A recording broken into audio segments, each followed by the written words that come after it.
Hello, everyone. Happy Friday. Happy Friday. How are you?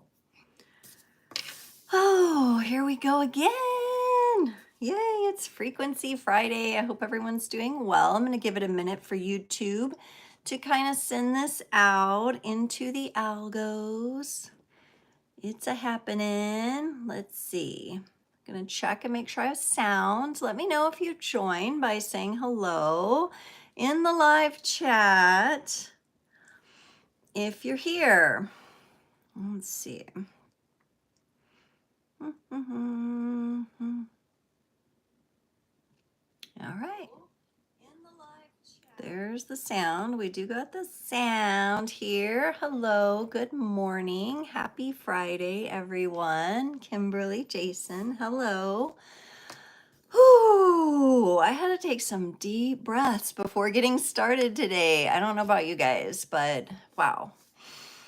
It has been an interesting week of all kinds of energies, right? There's a whole mix of energies going on right now.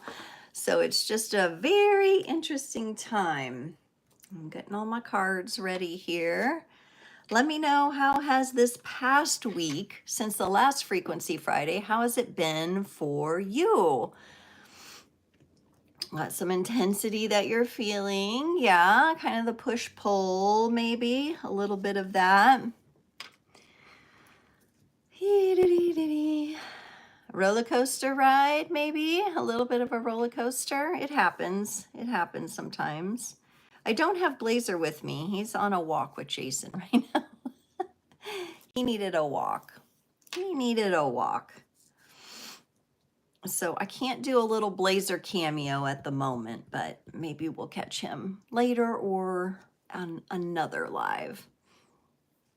I got a lot of reminders going here, so I'm going to give it a few more seconds, minutes. It's been amazing. Yes, yes. Jason's had a breath of fresh air, so it's been a bit of an amazing week for him. The intensity helps me to center into being more clear as to what I'm centering in. Ooh, really interesting. I'm going to write down centering here because it goes along with the theme of holding the line. I had played with the idea of being grounded as a part of this, but centered and aligned, those slightly different nuance activities, aren't they, to being grounded? So hello, hello. How's everybody? Be sure to say hello. Hello, hello. Armin, hello.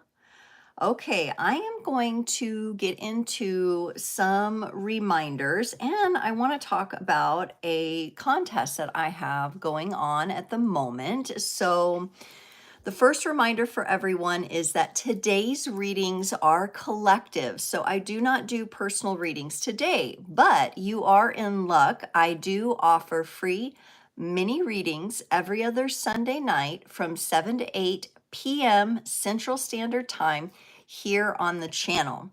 Okay, so if you are looking for that personal read, you can come on, ask one question on my Sunday night lives, and guess what? The next one is in 2 days. Okay, so you're in luck if you're looking for that personal reading time. Okay, and so you come on to the live. The earlier you come on, the better, because we do tend to fill up with questions, and I only go for 1 hour. But I will get through as many people as I can and do little mini readings. And we have a great time. It's for subscribers only. So you do have to be subscribed to the channel in order to receive that benefit, right? So we're getting that nice exchange going on. And yeah, we just have a great time. It's a super supportive community. It's a very safe environment. And even if you come on and just kind of watch and see what things are like, chances are that someone's message will also be a message for you. So this Sunday, the 29th, June 29th, from 7 to 8 p.m., Central Standard Time, free mini readings. Personal, you come on, you ask the question.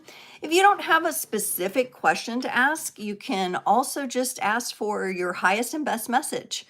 That's perfectly normal and acceptable, and a lot of people do that. They just want to kind of leave it up to the universe to let them know what they need to know, right? So you may not have a pressing question. You might just want a general energy read for yourself personally, right? Just to see where things are.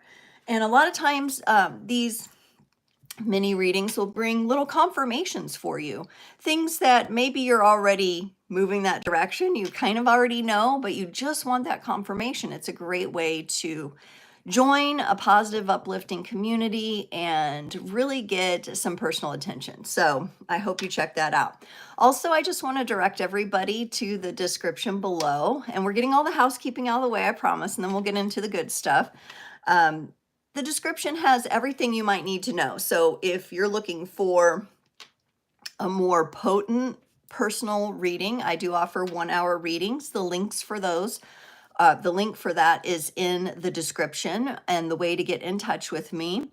And then also there are links to my other social media accounts where you might want to connect. Like, so if you're on one of the others most of the time, that may be your place to connect with me. Those links are there. I have a link tree link in the description, and you can get to my website as well. I am constantly updating my website, so it is kind of under construction and there's a lot being added as we speak. So check that out. I also have all of my personal testimonials and success stories listed there for my reading style and what I offer people. So you can check that out if you'd like and read about what others have to say about working with me. And so that's really great. All of it's in the description.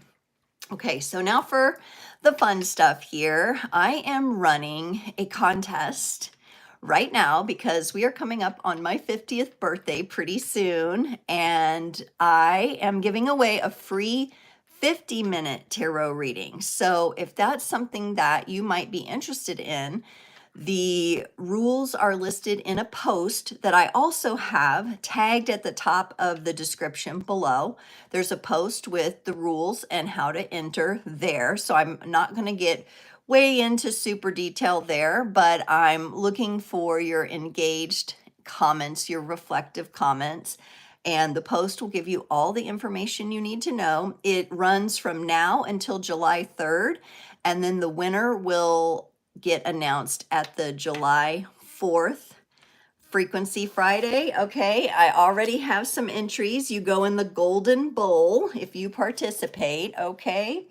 And we will then, you'll get entered, and then I'll announce, we'll draw the winner out of the Golden Bowl on the 4th, and you will get in touch with me and we will set up a Zoom tarot reading for 50 minutes. So if that's something you're interested in, check out the post that I have linked below, and that has all the ways that you can be a part of that or enter into that. And there are lots of options. I know some of you are shorter on time than others, so I did leave it open to different videos so you don't have to sit and watch the longest video I have. You might want to, and that's fine. But there's also shorts and other posts on the channel. So definitely check that out, okay? And then also, since it's my birthday, if you would like to purchase a deck for me to use in readings on the channel, the link for that is also in the description below. It's an Amazon link, and all you have to do is pick the deck you like, put a little gift note on there, and it sends it right to me, and I will announce that on the channel on one of the lives. So you've also got that as an option as well. So I just wanted to go through kind of those housekeeping, those reminders. Once more, today's session is collective reads, but I am going to be doing little breakout readings for each sign. So you can listen for your sign. If you can't stay the whole time, that is okay. You can come back later and watch the replay. There will be timestamps available to you, okay? And so that's it. Hey, Blaze is here. Come here, boo-boo. This is Blazer the Morkie. He's just been on a walk. Isn't he precious? Oh, he's kind of smelly because he just went on a walk. but he is a Morkie, half Maltese, half Yorkie, and he is a playful little guy. He's about 5 years old, and he's just such a sweetie. He's our built-in alarm system for sure here. He lets us know if anything's moving outside for sure. So you may hear him in the background making some noise, but he's the baby. He thinks he's the boss sometimes, but you know, we have to remind him he is not. Oh, he's a funny guy, but we love him. And he just got back from a walk, so he might be a little tuckered out. He might be a little tuckered out. All right, so today, let's get into today. Okay, so today we're going to talk about the theme that I picked today. These themes just kind of come to me sometime before the Frequency Friday, sometimes even the night before, but this one kind of rolled in yesterday. I had checked the astrology. You know, we just had the new moon in Cancer, and so hopefully you're on the tail end of setting some important intentions for yourself, and if not, there's still time. There's still time for you to set those intentions and really think about the next 6 to 12 months and what you want to accomplish and everything like that.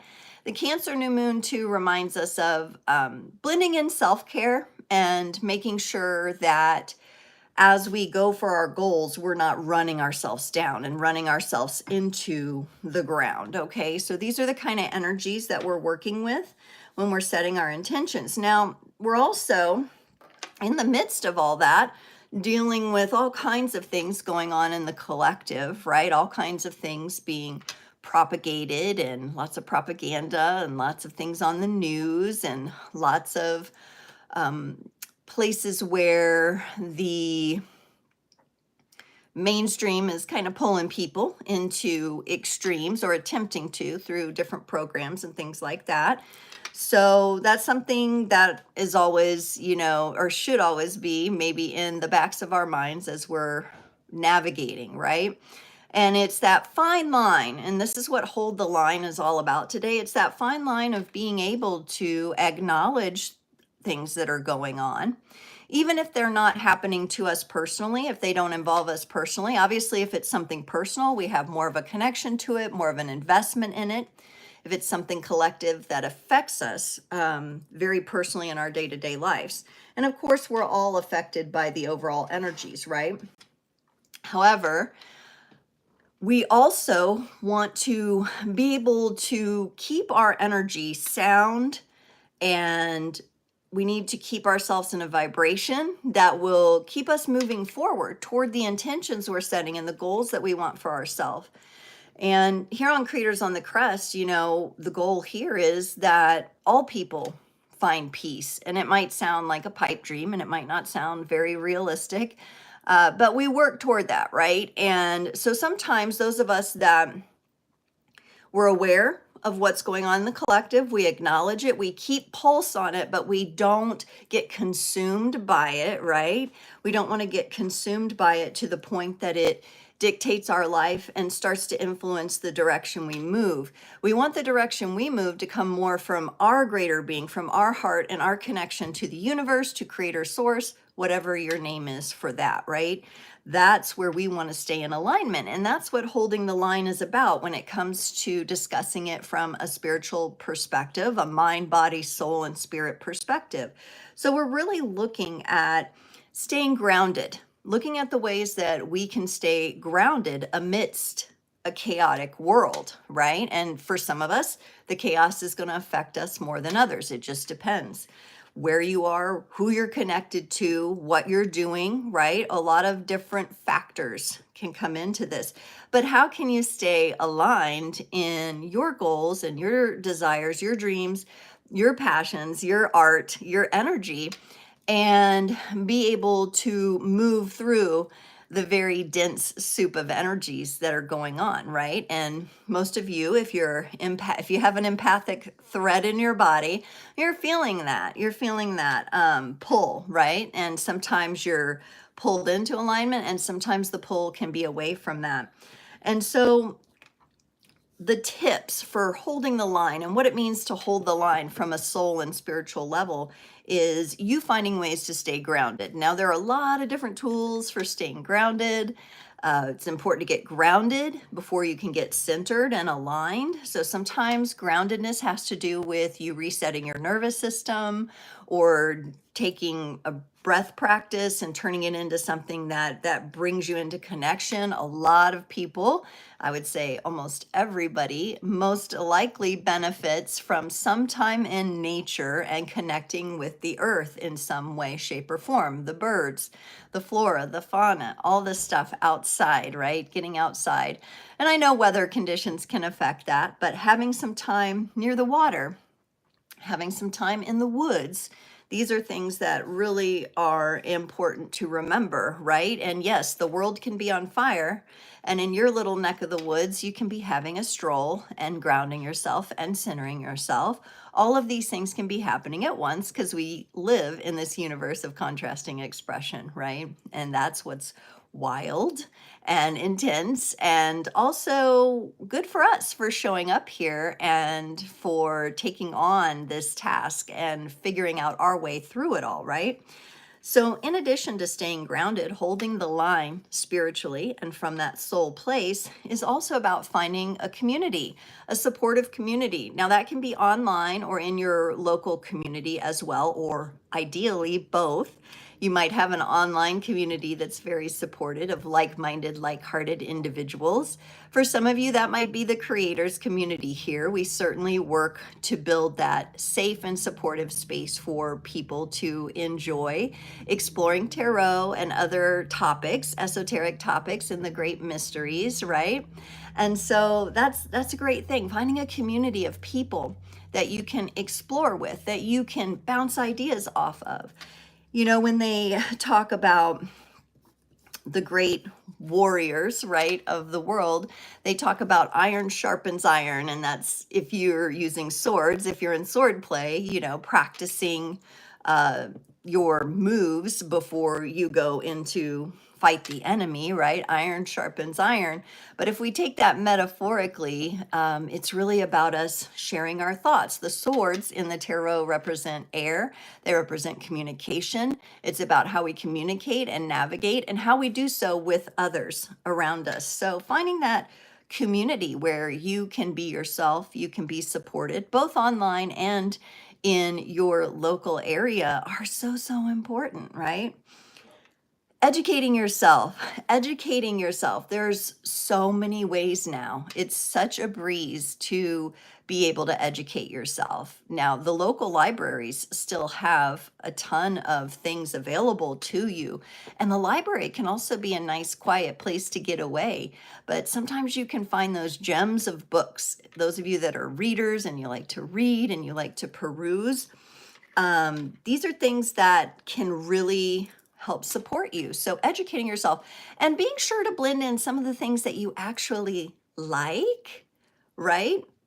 The things that you actually like to do, the things that you actually enjoy doing, studying those things, right? Because you get excited about that. You create a certain energy with the passion that you have. And then it goes out and ripples out into the community around you. So being sure to have some of those times for things. If you like woodworking, study woodworking. If you enjoy painting, maybe study some painting, educate yourself about it. Maybe you need a certain kind of brush or a certain kind of paint, or maybe you want to experiment with different mediums, right? Those are the things that take education. It takes a little bit of practice, and you can have a little fun with it too. It doesn't have to be super structured if you don't want it to be. A lot of artists feel more free when they're unstructured and they just have a blank canvas and can have a good time. So, but being in that space where you're willing to learn, you're willing to explore, you're willing to educate yourself and to experiment. And then also educating yourself about what's going on. It takes more than just listening to what's handed to you in the government and public school systems and things like that. What's on offer is not necessarily always the full story, but you have an intelligent mind and you are absolutely allowed to go deeper into things if you want. So taking that education, that time for your own personal education to learn about something. If you feel a certain way, like you heard a certain story and you want to delve more into that, a certain time in history that interests you, you might want to delve into that as well. And then also holding the line, right? Holding the line is really meaning we're holding our energy. We're holding our energy as sacred in during a very chaotic, tumultuous time. Okay, so we're holding that. We're being mindful. Mindfulness, being aware, first of all, for your own safety and protection. We live in a world where you do have to some degree, be aware of your surroundings. When you're driving, when you're out in public, being aware of the sights and sounds that are going on around you, being able to perceive how people are moving around you, what the feeling is, the vibe you get in certain environments. This is all very important, and it takes a level of mindfulness. It takes your attention on things, right? So, especially when we're out and about practicing that mindfulness, because that's for our protection, right? And our safety, we want to respond accordingly if any of that chaos does happen to come into our field. But you also have then the practice of mindfulness at home and mindfulness with the people that are closest to you in your inner circle, your family, the people you live with, right? Practicing mindfulness with them.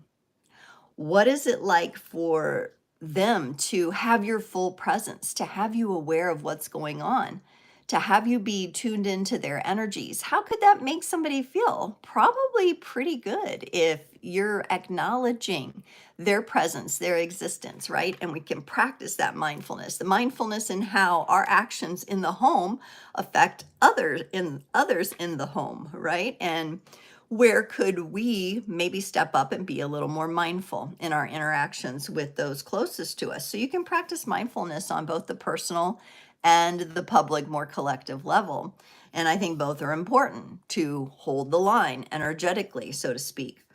Healthy boundaries, healthy boundaries. Okay, how many of you have definitely thought of, considered, had to maybe even remap how you move around certain people, whether certain people are allowed in your energy or you have certain boundaries set up? How many of you have had to maybe even protect yourself from certain people, certain energies that have been unhealthy for you, right? It's a huge topic.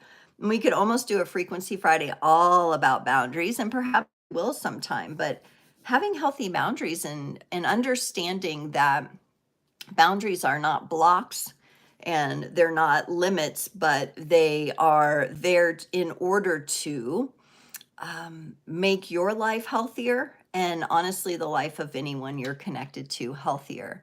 And respecting someone's boundaries, being aware when someone shares a boundary with you and being respectful of that, especially if that's somebody you care about, right? Allowing them to share with you what's important to them and working with that. It's really tricky. There's a lot involved to it. Some people are good at it and some people are not. Most people have to practice setting boundaries because there's a lot of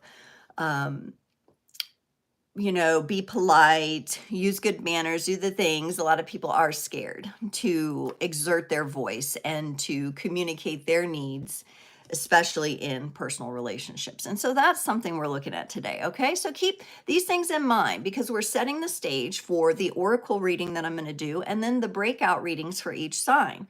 This is going to apply to people in different ways, okay? And so one of these things that I'm mentioning about holding the line energetically might resonate more with you than another one. So you want to be sure when you're listening to collective information that you're taking what resonates, you're pulling out the essence of what's most valuable and important to you, and you are leaving the rest, okay? Now, another thing here about holding the line energetically, right? We're holding our peace, we're holding our sacred energy so that we can actually move with our intentions in alignment, is regular reflection. So there have to be those times of pause, which is really hard in a busy world, a world that wants you to do the next thing and do the next thing and go, go, go, go, go, go, go, go, go, go, go, go, go. In a world that wants to pull us in that direction, it can be really challenging to pause and reflect. Okay, what did my last week look like? You'll notice at the beginning of my lives, I always say, how has this last week been for you? How are the energies working for you? Like what's coming up for you? That reflection time where you can really And you could take as little or as much pause as you want to reflect on things, but it is helpful to see, okay, I think a lot of people forget to pause and realize what they actually accomplished, because by the time they get to a point where they can pause, they're so exhausted that they're like, whoa, like I'm so out of energy, I can't even begin to perceive what I've done, right? And so maybe you need to sleep first before you try to reflect. Maybe you need a good night's sleep, and to wake up on the weekend or on a morning you don't have to work and be busy and pulled in a lot of directions, just to say, where am I? What have I accomplished? What is there around me to be grateful for? And these energies weave together the energetic line that I'm talking about, that holds you in this sacred protected place so that you can move forward. If you're moving forward in alignment with your greater purpose, with your greater being, and with the universal energies, creator source, if you're in alignment with that and you're holding that line, that has a beautiful effect on the world, right? And so each of you figuring out how to do that for yourselves. And these are just some suggestions here. So reflection time, building that into your schedule.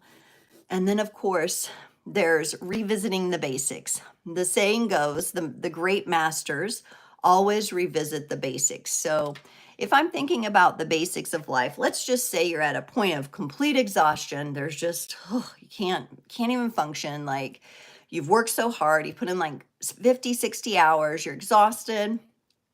You want to enjoy your weekend, but you've got to get to the point where you're a little bit rejuvenated. The basics to focus on are literally sleeping, getting some sleep, eating, getting some healthy food, having water and being hydrated, right? And making sure that you can create a comfortable space around you for you to enjoy your weekend. And I'm just using this as an analogy. Everybody has different ways that they go about this, but being able to revisit the basics, it applies to life in general, just what you need to survive, to get to that survival level. But then the basics of the things that you've learned. For example, there's a lot of basic principles that I learned about tarot in my own self-study over the years, right? So you learn about the suits and you learn the different elemental energies that are connected to that. People who do yoga, they learn the basic poses first, right? You've got your child's pose, you've got the down dog, you've got the basic poses. And you could be having studied yoga, tarot, or whatever it is for years and years and years, 10 to 20 years, and you could be by now, a master at those things. But what would it be like to go back to the basics? And the great masters revisit those basics. So now I'm a master yogi here, and I can do yoga. I can out yoga anybody, but I'm going to go back and I'm going to take an hour just to go through the basic poses. And I'm really going to connect in each pose. Or I'm going to go back as a tarot reader and I'm going to sit with the suit of pentacles, let's say, or the swords. And I'm going to work with that elemental energy. I'm going to reflect on that. I'm going to meditate on that. I'm going to concentrate on that, right? A little bit. I'm going to have that time to revisit the basics, because that also helps you ground in to whatever your art or science is as well. Revisiting the basics, the building blocks, right? From a scientific perspective, the building blocks of matter, understanding that. You can also sometimes, as you go back into the basics, pick up things that you might have missed, or you begin to see the basics in a whole new way, from the advanced understanding that you now have. So revisiting the basics, very, very important. So all of these things that I've talked about, we've gone over staying grounded, centered, and aligned, being a part of a supportive community, both online and in locally. So you have like physical connection in your world. We've got education, educating yourself, practicing mindfulness, practicing healthy boundaries, right? Takes a lot of practice, regular reflection, and revisiting the basics. All of this, first and foremost, happens within the self, okay? So it's our job to do these things for ourselves first, all right? And Sometimes it's easy to get caught up as you have external experiences and you see things going on around you or with people around you. Sometimes it can even be easier to read the energies of a person outside yourself. Sometimes you're so close to your own energies that you have to deal with that it's easier to look at someone else and say they need to do this, that, and the other, right? They should be doing this, that, and the other, and everything like that. And we start to put labels on it, and it's really easy for us. We can intuit that for someone else. But then when it comes to us looking in the mirror and saying, okay, how could I improve my life by revisiting the basics, by getting more grounded today? Maybe I need to practice mindfulness with my family member today. How can we improve by doing that? So if you can find a way to turn the reflection inward, despite all the distractions and all the movement and all the people coming in and out of your life, wow, that is a huge accomplishment. And you don't have to do everything at once. This can be something that you just set the intention to practice. This can be something that you utilize this most recent full moon, because the energies usually go a couple days before and a couple days after. It's not too late to set your intentions here.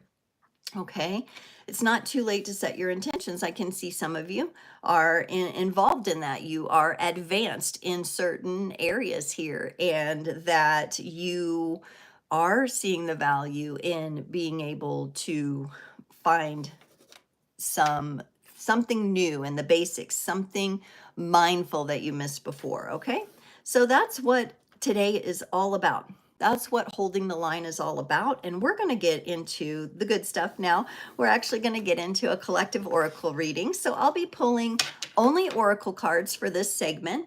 And we are going to go through these and just get some insight. So for those watching, whether it's now or on the replay, we're asking for the universe to send us the highest and best messages for all of us for so even though these aren't personal readings, maybe some personal messages will come through, something that really resonates with your soul, and also collectively how we operate in community. We want the highest and best messages today.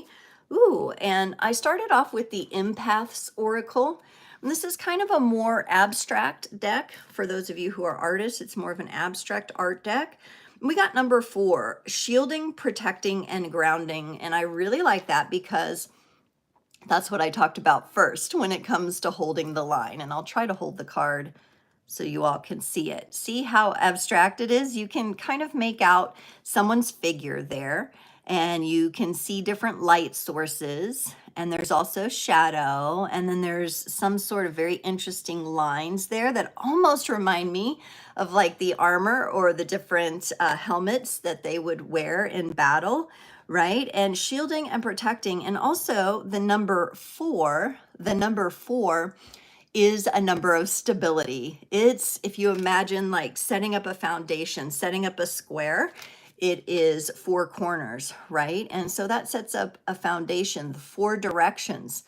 A lot of people utilize the 4 directions to help shield and ground and protect themselves. And so that's what we're starting off with. That's what we're starting off with I think is like, I think that's a beautiful energy because it reminds us that we're here to, yes, maybe be in service, but we want to at the same time be protected in our energies and be grounded in our energies so that we can offer the highest and best experience for everyone that we're connected to. We're going to go to the Earth Warriors Oracle. So the back of it, you know, the back of the cards, it doesn't look so fancy, but wait till you see the cards. They're very colorful. They're very vibrant. They're just very fun to work with. So let's get the highest and best message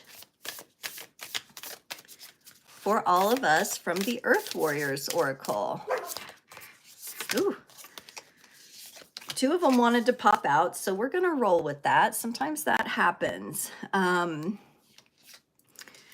Let's go with the first one that popped out. We got a number 5, so we had a 4 and a 5. The circle cross of Tanan, the rare intersection of heaven and earth. Okay, so I'm just going to call this out. I don't know if we have any Pisces, Sun, Moon, Rising, or North nodes out there. Pisces energy is the energy of the shaman. It is the energy of connecting heaven and earth. And here we're speaking of a circle cross, which is a really beautiful way. It's like an intersection, but we have a circle here between heaven and earth. It's bringing those maybe higher realm energies, right? The higher wisdoms into our life, into our purpose, into our mission, and into our journeys here. And it's a really beautiful card. So we kind of have like a pyramid, like an ancient structure. And we've got a beautiful bird. I don't know what kind of bird that is, but it's beautiful, flying upward. The big birds too is wherever you are, whatever kind of big birds you see, cranes, herons, hawks, eagles, right? They are typically associated with connecting heaven and earth. So there can be messages from the birds for some of you that might be coming up. And it's just a really beautiful energy. She's got a lovely feather, big, large feather earring here. So I'm really, really feeling that bird energy connecting. So be watching for that as you're practicing mindfulness, as you're looking around and you're seeing what's around you, or maybe you're getting rejuvenated by nature. Watch for those larger birds because they will inform you. And also we got number 24, Pueu. And I feel like we got this the last time I used this deck. It was Gemini season, and you know how Geminis kind of want to always like show up and say, hey, well, I think they're showing up again here. We've got Pueu, which is the Hawaiian owl, and the guardian of Aumakua. So look at this. We have the dual owls there. So we've got the twins, kind of that Gemini energy. She's got the beautiful big leaf earrings, right? So we're really connected in with nature here. We're really connected in with the heart.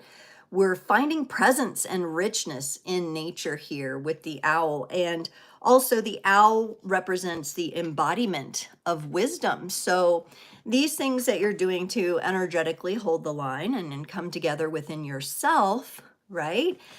Those things make a difference and they radiate out. You are a part of the collective. And the more wisdom that you gain, the more space it opens up for the collective too to move into these energies. And so, you know, of course, that can be on a range. We live in a world where it's contrasting expressions. It can be on a range. There's people who are really tuned in to these energies, really tuned in to connecting heaven to earth, to shielding and protecting and manifesting for a more peaceful future. And then there's people who are embroiled in war and hate and evil, right? And that is the kind of world we live in. So in these energies, as we're focusing on these energies and holding the line, it's interesting because holding the line can be used from a military perspective too. Hold the line, right? As the enemy's trying to break through. Energetically, it's much the same way because right now, more than anything, we're in a time of spiritual and psychological warfare. And so this is the energy that we are invited to hold if we want to. Everyone has their own free will choice about this. You get to decide how you live. Let's go to the Shaman's Dream Oracle here. And creators on the crest here, you know, if you are vibing with the channel and you're enjoying it and you're subscribed you're subscribing today, welcome if you're a new subscriber. It's all about finding ways that we can honor and navigate the world we live in, honor and navigate our healing process, have the inner awareness so that we can have the positive effect on the world that we want to. We can have the creative effect. Creators on the crest is about being in creative energies. And in order to be in the creative energies, sometimes we have to navigate and get through the more chaotic energies, right? So that's a reality, right? Sometimes we find ourselves in more reactive spaces when really we would love to be in a more creative space. And that's the whole mission and purpose of Creators on the Crest, is to support people being able to be more and more and more day by day by day in their creative energies. And so the Shaman's Dream Oracle gave us number 12 here. We got Dragon's Hoard, protecting the future. I didn't talk much about the future so far, but I will say that this is something that last night I was thinking of and kind of came to me. It was last night and maybe even into this morning, was that presence presence is in the now, right? So this energy, this dragon's hoard protecting the future, we don't necessarily do that by projecting our energy into the future, right? When we project our energy into the future, we become ungrounded, okay?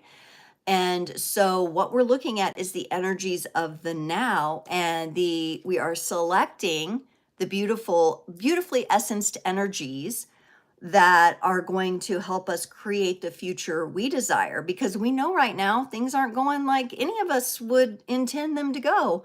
I never intended for there to be war. I never intended for people to be hurt or to harm one another, or for that to be the norm, or these crime rates to be so high. I mean, many of you are saying this to yourself. That wasn't an intention, but it's part of the collective experience. It's part of humanity knowing itself. It's part of a growth process and growing pains. And so it's by being in the now, it's by being present. You know, if we're stuck in the past, right, that energy kind of lags us and holds us back, and it slows everything down to an abnormal pace for us, right? That's depressed energy. Projecting yourself into the future, trying to maybe mentally figure out all the things, right? That can cause anxiety, right? So if you're someone, you know, one of the best things that I have seen out there for if you like to strategize and think ahead, right? But remember, you're thinking from the present moment. You're having to be, it's chess, okay? The game of chess. You, even though you are trying to figure all the moves that could potentially be, you have to be super in the present moment in order to do that. If you're not present, studying the board, studying the players, studying the moves, and this goes for any kind of strategy here.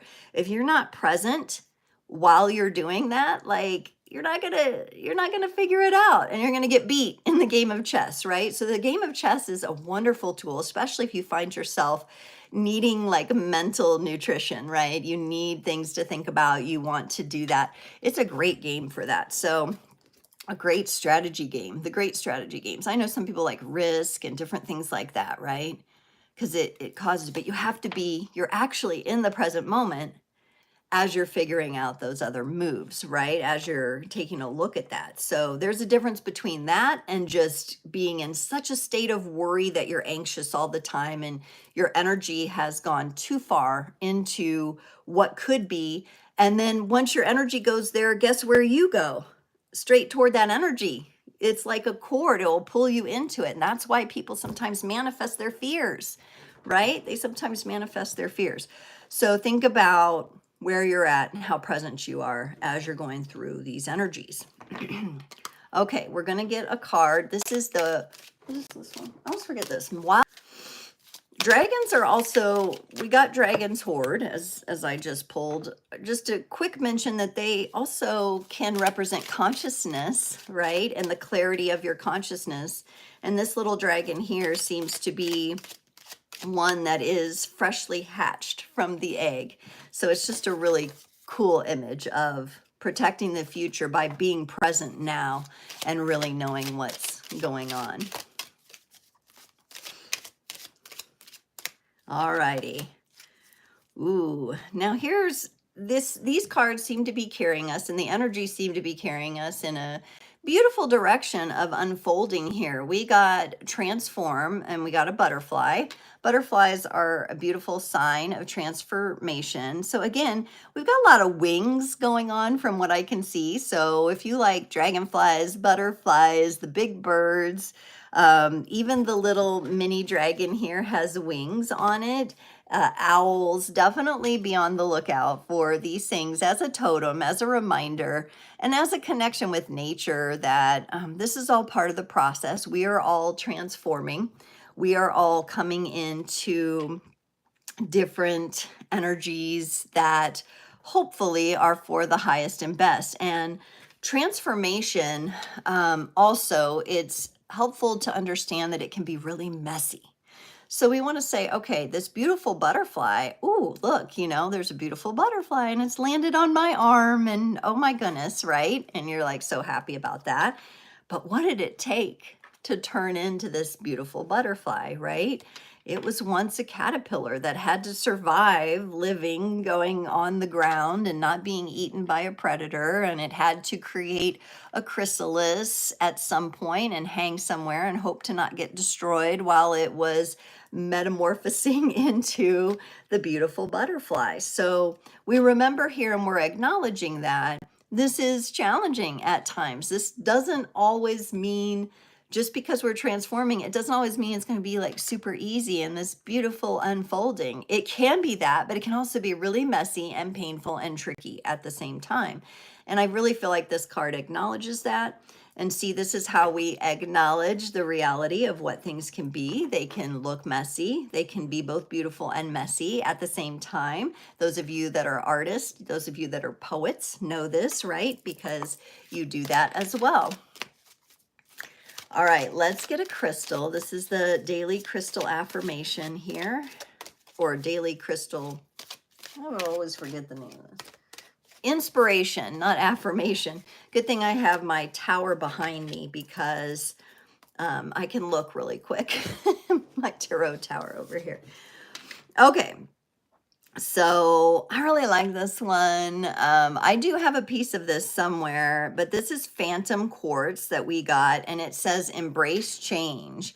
So the Phantom Quartz will be like a clear quartz of some kind, which will have an inclusion on the inside, or a phantom. It almost looks like an echo. The phantom will usually take the same shape as the crystal itself. So you see kind of the brownish shadow phantom in here, and then there's the clearer part on the outside of the crystal.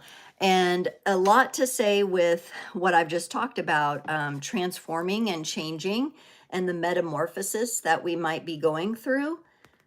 It's not always easy. We have to face our shadows. We have to face the hard stuff. We have to dig into our subconscious, unconscious patterns and really get real with ourselves about what that is.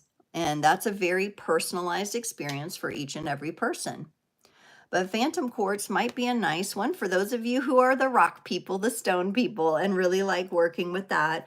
Maybe grabbing a piece of that and blending that into your meditations and into your daily practices, however that works for you. All right, my goodness, what a cool collective reading that was. I really enjoyed it. Oop, I didn't mean to hit that, but it kind of sounds nice. There we go. Getting some tea here. This is Earl Grey with bergamot. Let me know if you like tea below. Okay, a nice little break, a nice little breather here. We're going to get into our breakout readings next. Okay, so our breakout readings today, these are still collective readings, all right? However, since you all that are watching, like, you're putting an energy out there, right? And chances are, more often than not, for an intuitive like me, if you're putting your energy out there, I'm going to pick up on it, or I'm going to get yours and then someone else's, right?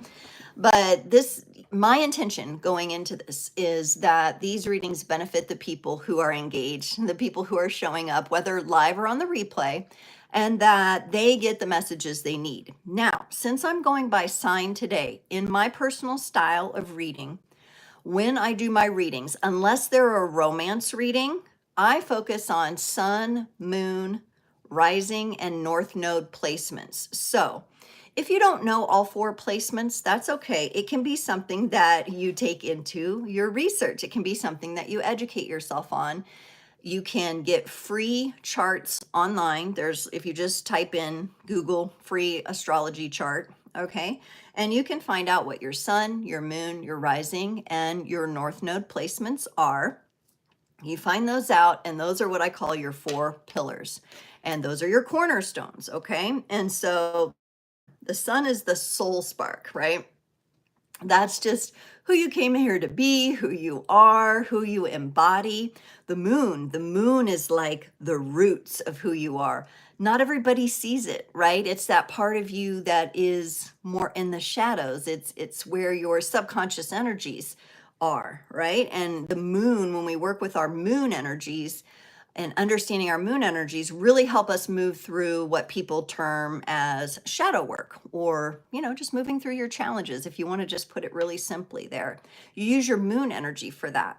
Your rising is kind of the filter through which people see you. So your ascendant or your rising is kind of how people see you, especially first impressions, or maybe people who don't know you so well. So what is your rising sign, right?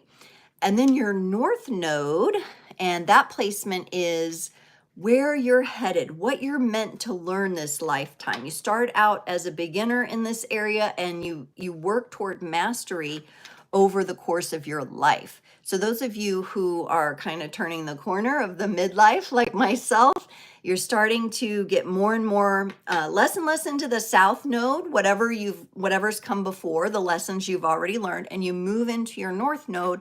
And these are the energies that you're meant to master before you change existences and you leave this plane, right? And so that's a great one to have. And if you know those 4 placements, some of you will have the same sign, in those placements, and that can be really interesting. Some of you have that going on.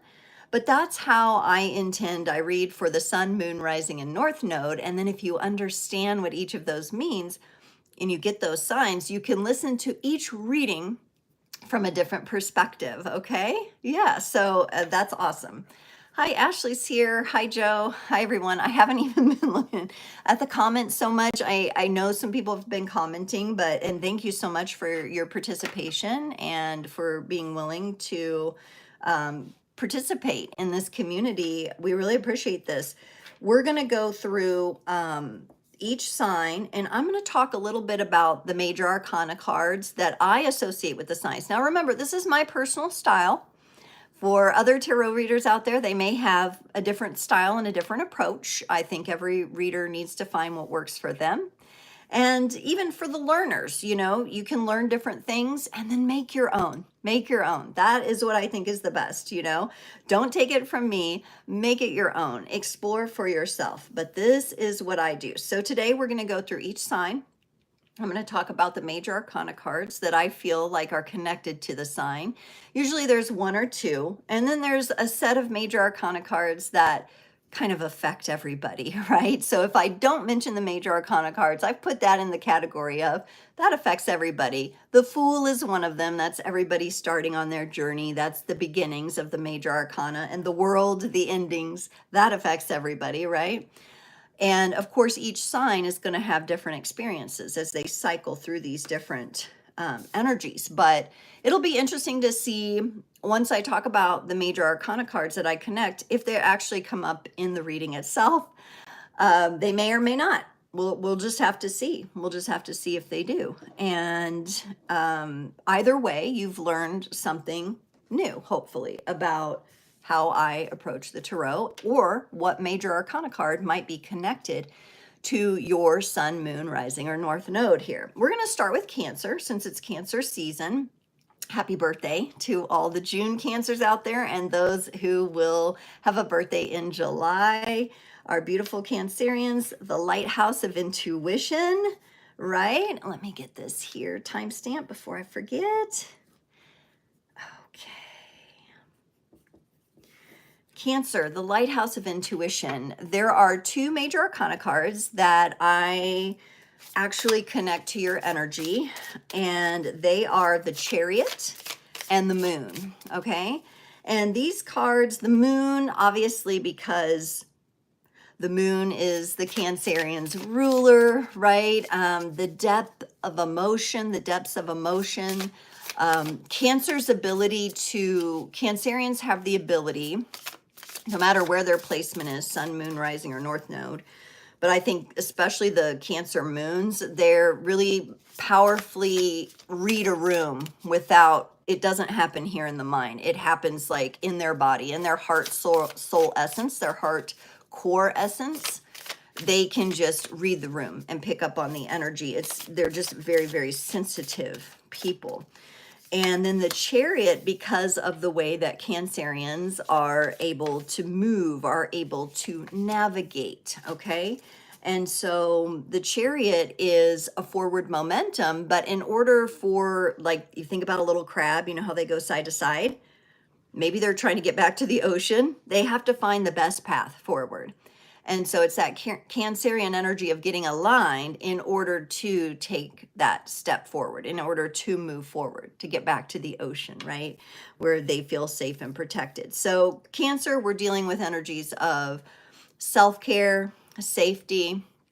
We're dealing with big-hearted energy, depth of emotion, sensitivities, intuition. We're dealing with those kinds of energies. And Cancer, honestly, you're showing me this is nice. I like when the signs actually bring up legitimate challenges. And for the Cancerian energy to show these cards means that it is tuning in. And so we're going to acknowledge, Cancer is acknowledging some of the pain points that we have. And it's a beautiful, actually, it's a beautiful energy for Cancer to start us with, because it's also the energy we might kind of want to get out of the way and say, oh yeah, you know.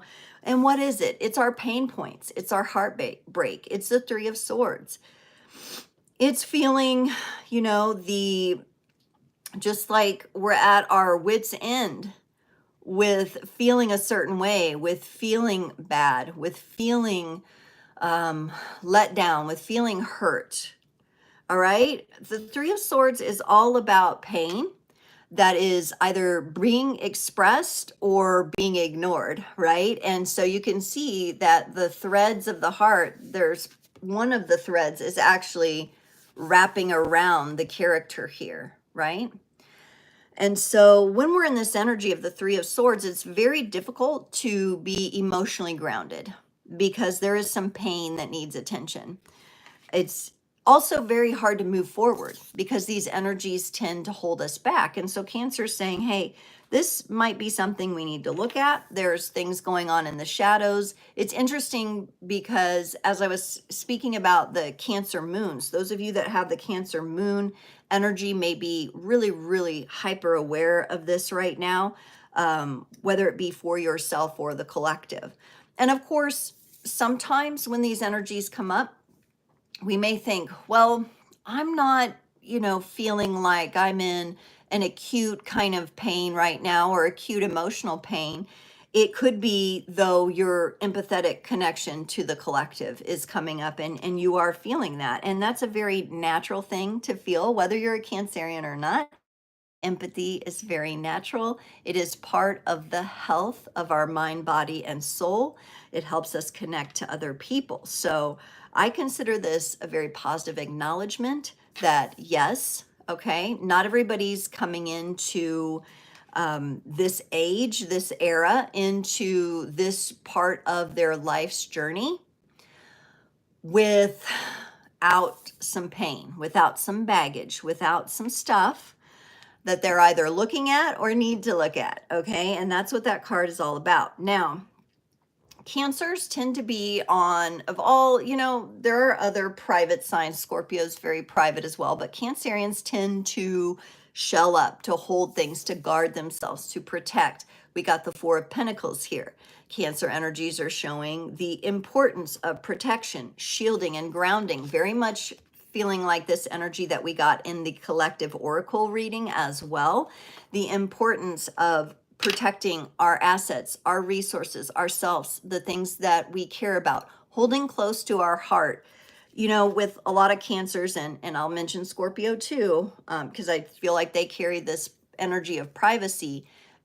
You will get to know them, but you may not know their deepest secrets ever, ever. No one may.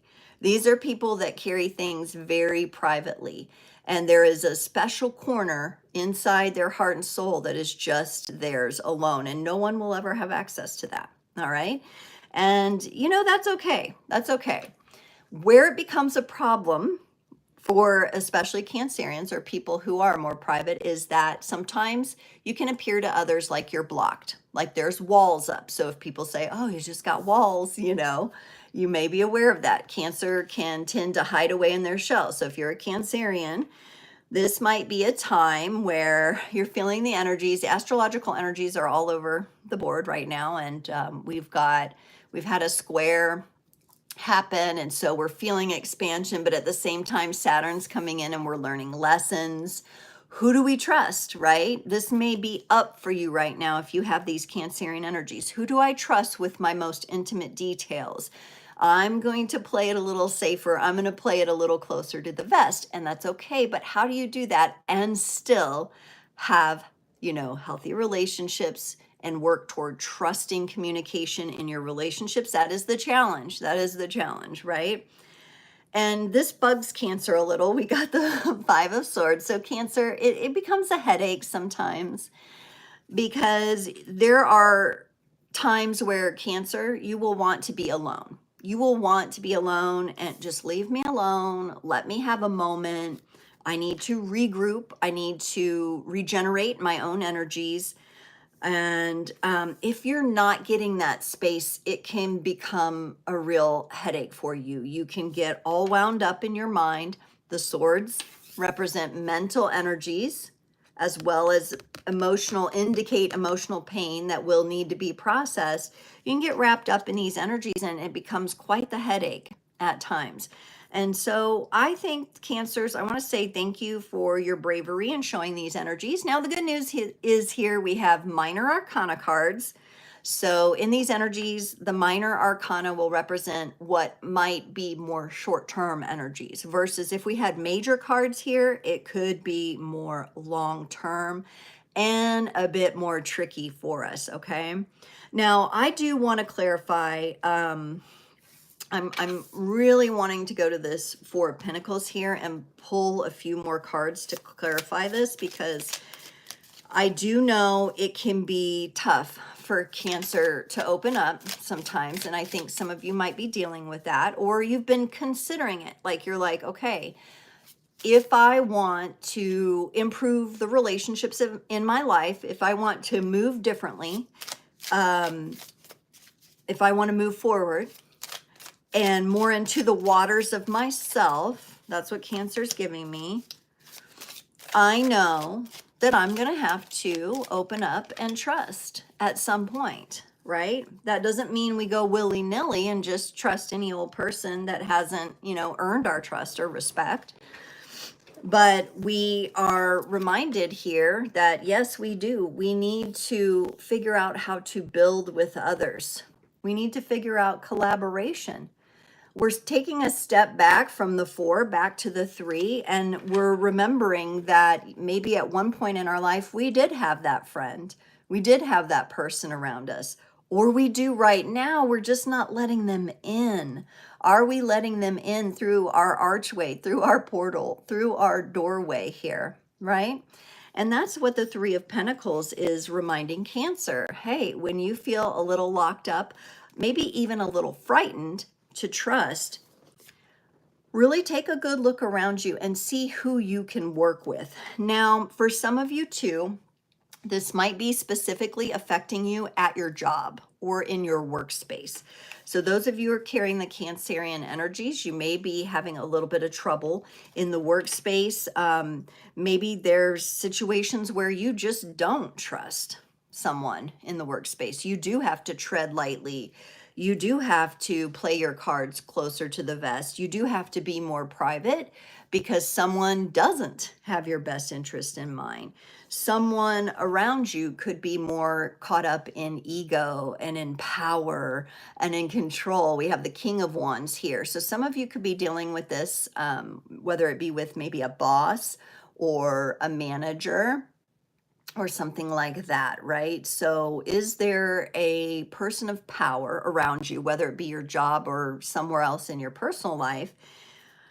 Maybe this person comes across as passionate and they're a go-getter and everything, but remember with Cancer, they're not going to move forward. They're going to go side to side until that path is clear, safe, and trusted, right? So there could be somebody in the energetic field that is Cancer, they're kind of throwing you a curveball. And so you're figuring out how to deal with that. You might also be at the point where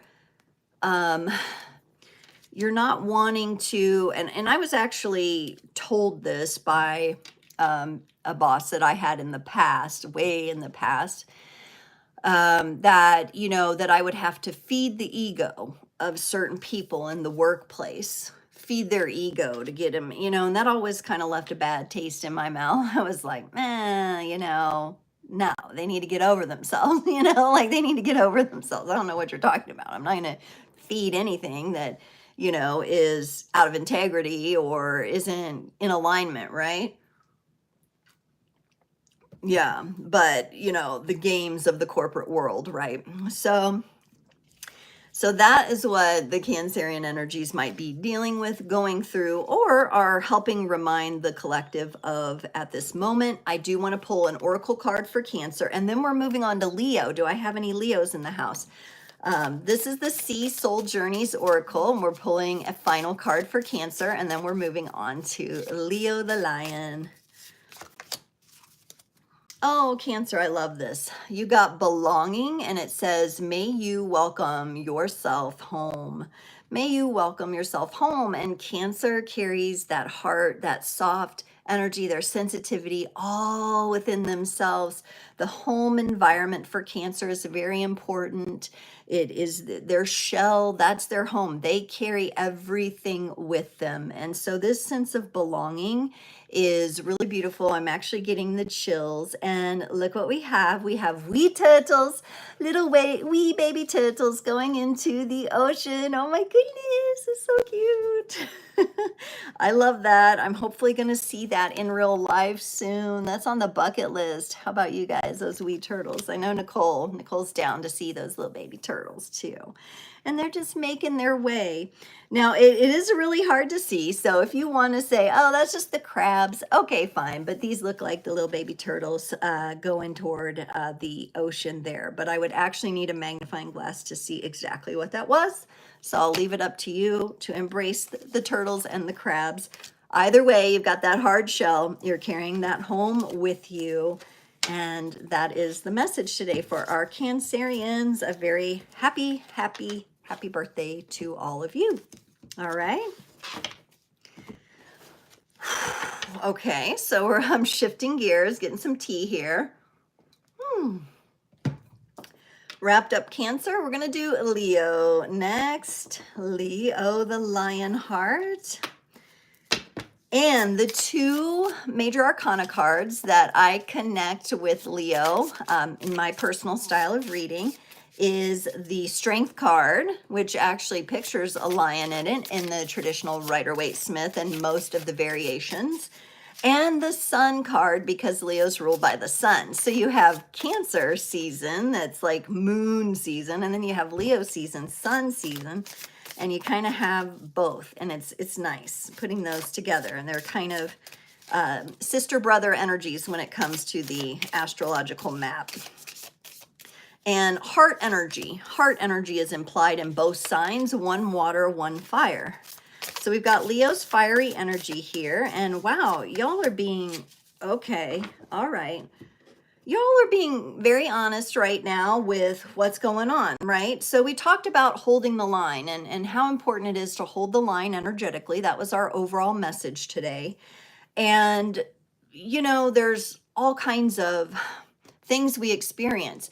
You can be holding the line, and at the same time, you can be maybe suffering from a little imposter syndrome, all right? Maybe holding back a little. Leo is showing us these energies. Leo is showing us the energies of holding back, not in the full energy of the sun, not in the full brightness of the sun. Leo is showing us that we're going to get there. because they're a fire sign and by golly, we're going to get there, right? But we have to acknowledge where we feel defeated or where we don't feel good enough stepping out of the gate, right? So this would be the energies that hold us back, stress us out, keep us awake at night from being able to sleep.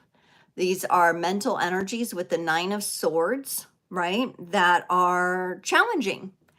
And this would imply that maybe Leo energy right now, or Leos themselves, are acknowledging a bit of shadow work. They're having a stressful time, maybe with something or someone, and feeling a little bit defeated. And it could be holding them back a bit. I do also feel that imposter syndrome energy, the comparison, the feel I'm not good enough. Who am I to share my gifts? Who am I to get this job? Who am I to speak up on behalf of my child, or whatever it might be, right? Whatever it is Leo is showing, we've got a little bit of, we're kind of in this energy and it's not quite flowing yet. And the good news is Leo is showing progression. Leo is very optimistic here and showing some progression here. So we are progressing to the Page of Swords. So the Nine of Swords, the Ten of Swords would indicate us letting something go. It's an ending. And then the Page of Swords comes up. Now, she's holding this beautiful bouquet of light bulbs, meaning that Leo's energy right now is lit up. There's a lot of powerful ideas and inspirations in Leo's energy right now. Leo is connected, is hearing that universal voice, the voice of nature. Leo is tuned into that. I'm getting auditory sensitivity for some Leos right now. So you may be getting the tinnitus or the buzzing in the ear, or very aware of the pressure changes. And at the same time, look at everything Leo has going on. All this inspiration, connected to all these ideas, connected with nature, reading a book while walking a tightrope, okay? Leo is really working on incorporating a lot of information right now and integrating, okay? So that piece in the very beginning of the oracle reading, when I talked about educating oneself, it looks like Leo has that going on right now. And it may be one of those situations where you're trying to fit it in, but it's hard. Like there's not much time. This tightrope is not very long, but it's very, skinny. And it's like, I only have so much time to spend time in this inspired state or to research the things I want to research, right? And so the Page of Swords is youthful energy, okay? And that's good because youthful energy is usually ongoing, right? They just, it's like adults looking at kids and it's like, wow, they got a lot of energy. Oh, it just keeps going. Give me some of your energy, right? Leo's giving me that sense. And we're progressing into the Six of Wands. This is where Leo comes online. Leo's fire. This is where Leo overcomes any kind of stage fright, any kind of fear, and says, here I am, world, here I am. This is the sun energy here. This is what I associate with it. Leo's indicating, remember I said the other major arcana of the tarot that I associate with Leo is strength. It's strength to address these tougher, challenging issues of the mind, the mental space, of actually creating space for your inspiration, your ideas, and being able to move something that is close to your heart, close to your soul forward. And you got the Six of Wands. This is the opening up into that energy, opening up your arms. Here is the spotlight, but you can imagine the sun, opening your arms to the sun and showing up. So let's get a couple of cards for this Six of Wands here, because we've got all minor arcana cards again. Very interesting. So this may be a shorter term energy affecting Leo. But what else does Leo need to know about this Six of Wands energy here? What else is Leo knowing and also teaching the rest of us? Because at the end of the day, we're all the signs and we're all the houses. We may have a specific blueprint or map in our astrology, but we can work with all the signs. There's no rule that says just because you don't have something in a certain quadrant of your astrology chart that you can't work with the energy. This energy is going to show up situationally, circumstantially, in all kinds of ways in your life. So the Six of Swords for Leo is clarified by the Three of Wands and the Star. The Star is actually Aquarius energy. We're going to talk about that later. So some of you could have Leo and Aquarius energy in your chart that are significant. The Three of Wands is the planning. It kind of takes what the page is learning here and it secures it into something that can serve as a launch pad. I feel like this is the launch pad being built here, okay? It's Leo's own personal launch pad, all right? And that's what you're working on. So it's coming, you're progressing, you're gonna open your arms to the sun, but you're building a good foundation there for whatever your passion is. It's definitely connected to your greater being, your source energy, what drives you, what moves you, what pulls you into expansion with the Star here. And it definitely involves other people because the Aquarian energy that we see here is the humanitarian. And the humanitarian obviously is going to be interacting with others. And so that Star energy comes in for Leo, and the sun itself is what? A star. It's our star. And remembering that not only do we have a sacred agreement to be here with Mother Earth on the planet at this time, we also have a sacred agreement with our central star, the sun. And so maybe the sun card didn't come out, but the star is still the sun, right? Our sun is a star. So there you go. Some of you Leos have the potential to be very successful right now, whatever you've got going on. If you've resonated with some of the ideas, inspiration kind of energy that I threw out there, whatever you're locked onto, it's looking pretty good. Success is implied here. It's like in your greater being, you know that you're connected to this success, okay? Very good energy. All right, and Leo's card from the Sea Soul Journeys Oracle to close off their reading is Persist. May your ripples build the swell. Yes, yes. So right now, you're letting go of some stress there. You're figuring that out. You know you can't remain in that state. You're really trying to walk that tightrope of your inspiration, of getting new ideas. You're persisting through the challenges. You may not have those big waves yet, but you've got the ripples going here. You're setting your launch pad and you're reaching for the stars. This is really beautiful, beautiful energy here that we have for you, Leo. And thank you for sharing it with your bold, big lion heart energies, your courage, right? All of this takes courage. Courage is connected to the sign of Leo, right? And so in order to be courageous, what does Leo have to face? Leo has to face being a coward, right? Cowardly energies, the cowardly lion. So in order to have the courage to burst forth, Leo has to go through that shadow, right? And that's the energy we're being reminded of. Virgo is up next. Do I have any beautiful Virgos out there? Where are you, Virgo energy? Sun, moon, rising, or north node here, Virgo. Let's see. What would Virgo like us to know today? What would Virgo like us to know? The Major Arcana card connected to Virgo. Anyone have a guess before I shout it out here? What is the Major Arcana card that I might, in my style, connect to Virgo? You can Google it, and Google usually pulls together all these different ones. Virgo gets the Hermit card, and it is about understanding how to shine the inner light outside of oneself in order to light not only your path, but potentially light the path for others to see.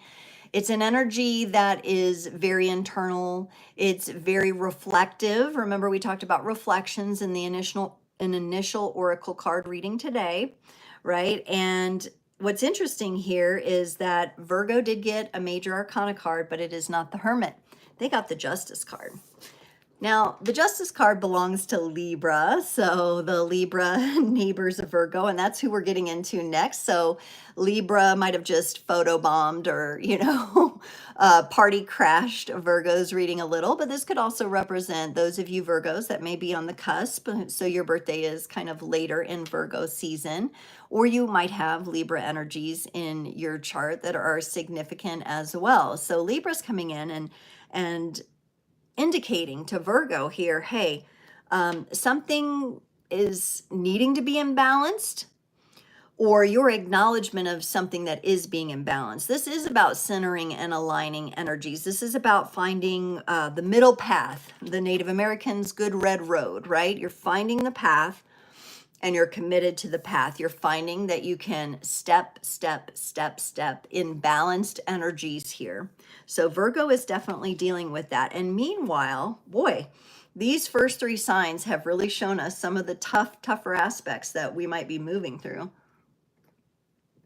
The Five of Pentacles, this is feeling abandoned, betrayed, alone, maybe feeling like things won't work out for us financially or in the material world somehow. This could be connected to job loss, being laid off, and not realizing that we actually do have the key to unlock the door. It's there, but sometimes in states of grief, we can't see that, right? And so that's what's being acknowledged by our Virgos here. They're letting us know that might be something they're going through, or this is their them being in service. Virgo loves to be in service. This is Virgo's being in service to the collective energy. So you don't have to be a Virgo, sun, moon, rising, or north node to resonate with the feelings of abandonment, betrayal, job loss, financial situations that might not be super comfortable, or feeling like you're stretched thin or just worn out. Virgo also, and this would be definitely classic Virgo, the Eight of Swords. This is where you get stuck in the monkey mind of overthinking. So Virgo's saying, hey, yeah, it's easy for us to get into a state of overthinking about things so much to the degree that we kind of back ourselves into this corner and feel all tied up. And it is a self-imposed energy because, really she's sitting in front of the mirror and the mirror is showing her, hey, you're doing this to yourself. You're doing this to yourself. In fact, the binds around your wrist are loose. You can remove those. You can begin to untangle everything that is tangled up in specifically the mental energies that you possess there. So when you are, and grief is coming up for Virgo, so some of you may be in a space of grief or processing grief. Now remember, that doesn't necessarily mean you've just lost someone. This could be grief from someone that you lost years ago, because timing doesn't really work the same for the grief cycle. So something could be coming up. I'm getting memories for some of you. Maybe some memories have come up. But it's really interesting, this Libra energy comes in, and it's reassuring you that you are balancing things out through acknowledging your grief, through acknowledging the way you feel run down here. And this is the one I'm going to clarify, right? Acknowledging that will help you in untangling all of it. So whatever phase of grief you might be in, that is an important message. Now let's see.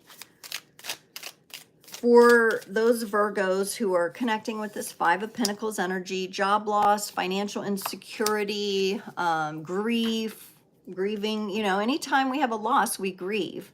Feeling abandoned, feeling betrayed.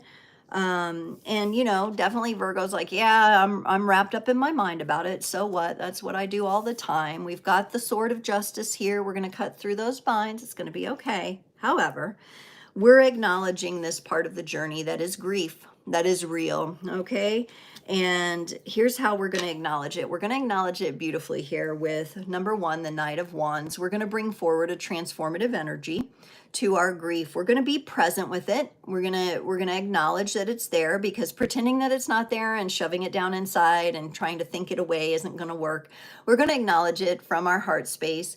We're going to be bold, and we're going to tackle this energy of grief. We're going to acknowledge it. We're going to perhaps do so by letting it ignite our passion about something. So sometimes it's in those periods of great grief where people actually create the most brilliant things. And that's what the Knight of Wands is coming up. So if you carry this Virgo energy, Sun, Moon, Rising, and North Node Virgo energy, this is powerful for you. You are in potentially really big creative potential with this Knight of Wands coming up. And what I love about what I'm seeing here is one of Virgo's biggest challenges.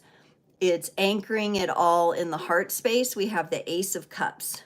And so as you tackle this cycle of grief, or whatever grief or feelings might be coming up for you, and you're acknowledging it, you're bringing forward some passion to it, it's maybe inspiring you to do something big.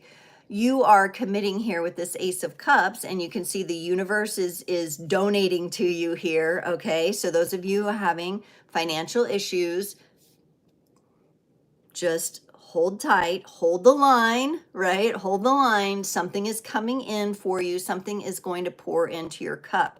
I would say relationship-wise, Virgo, it's very important for you to have healthy, uplifting people who are going to pour into you, encourage you, right? Because you've got some sort of brilliant idea and passion going on here. And so you want the supportive energies. You want the inputs that are going to fill your cup. And looky here, Virgo loves to serve. They love to be in service to others. They love to help others. So look at the overflow from this cup on both sides.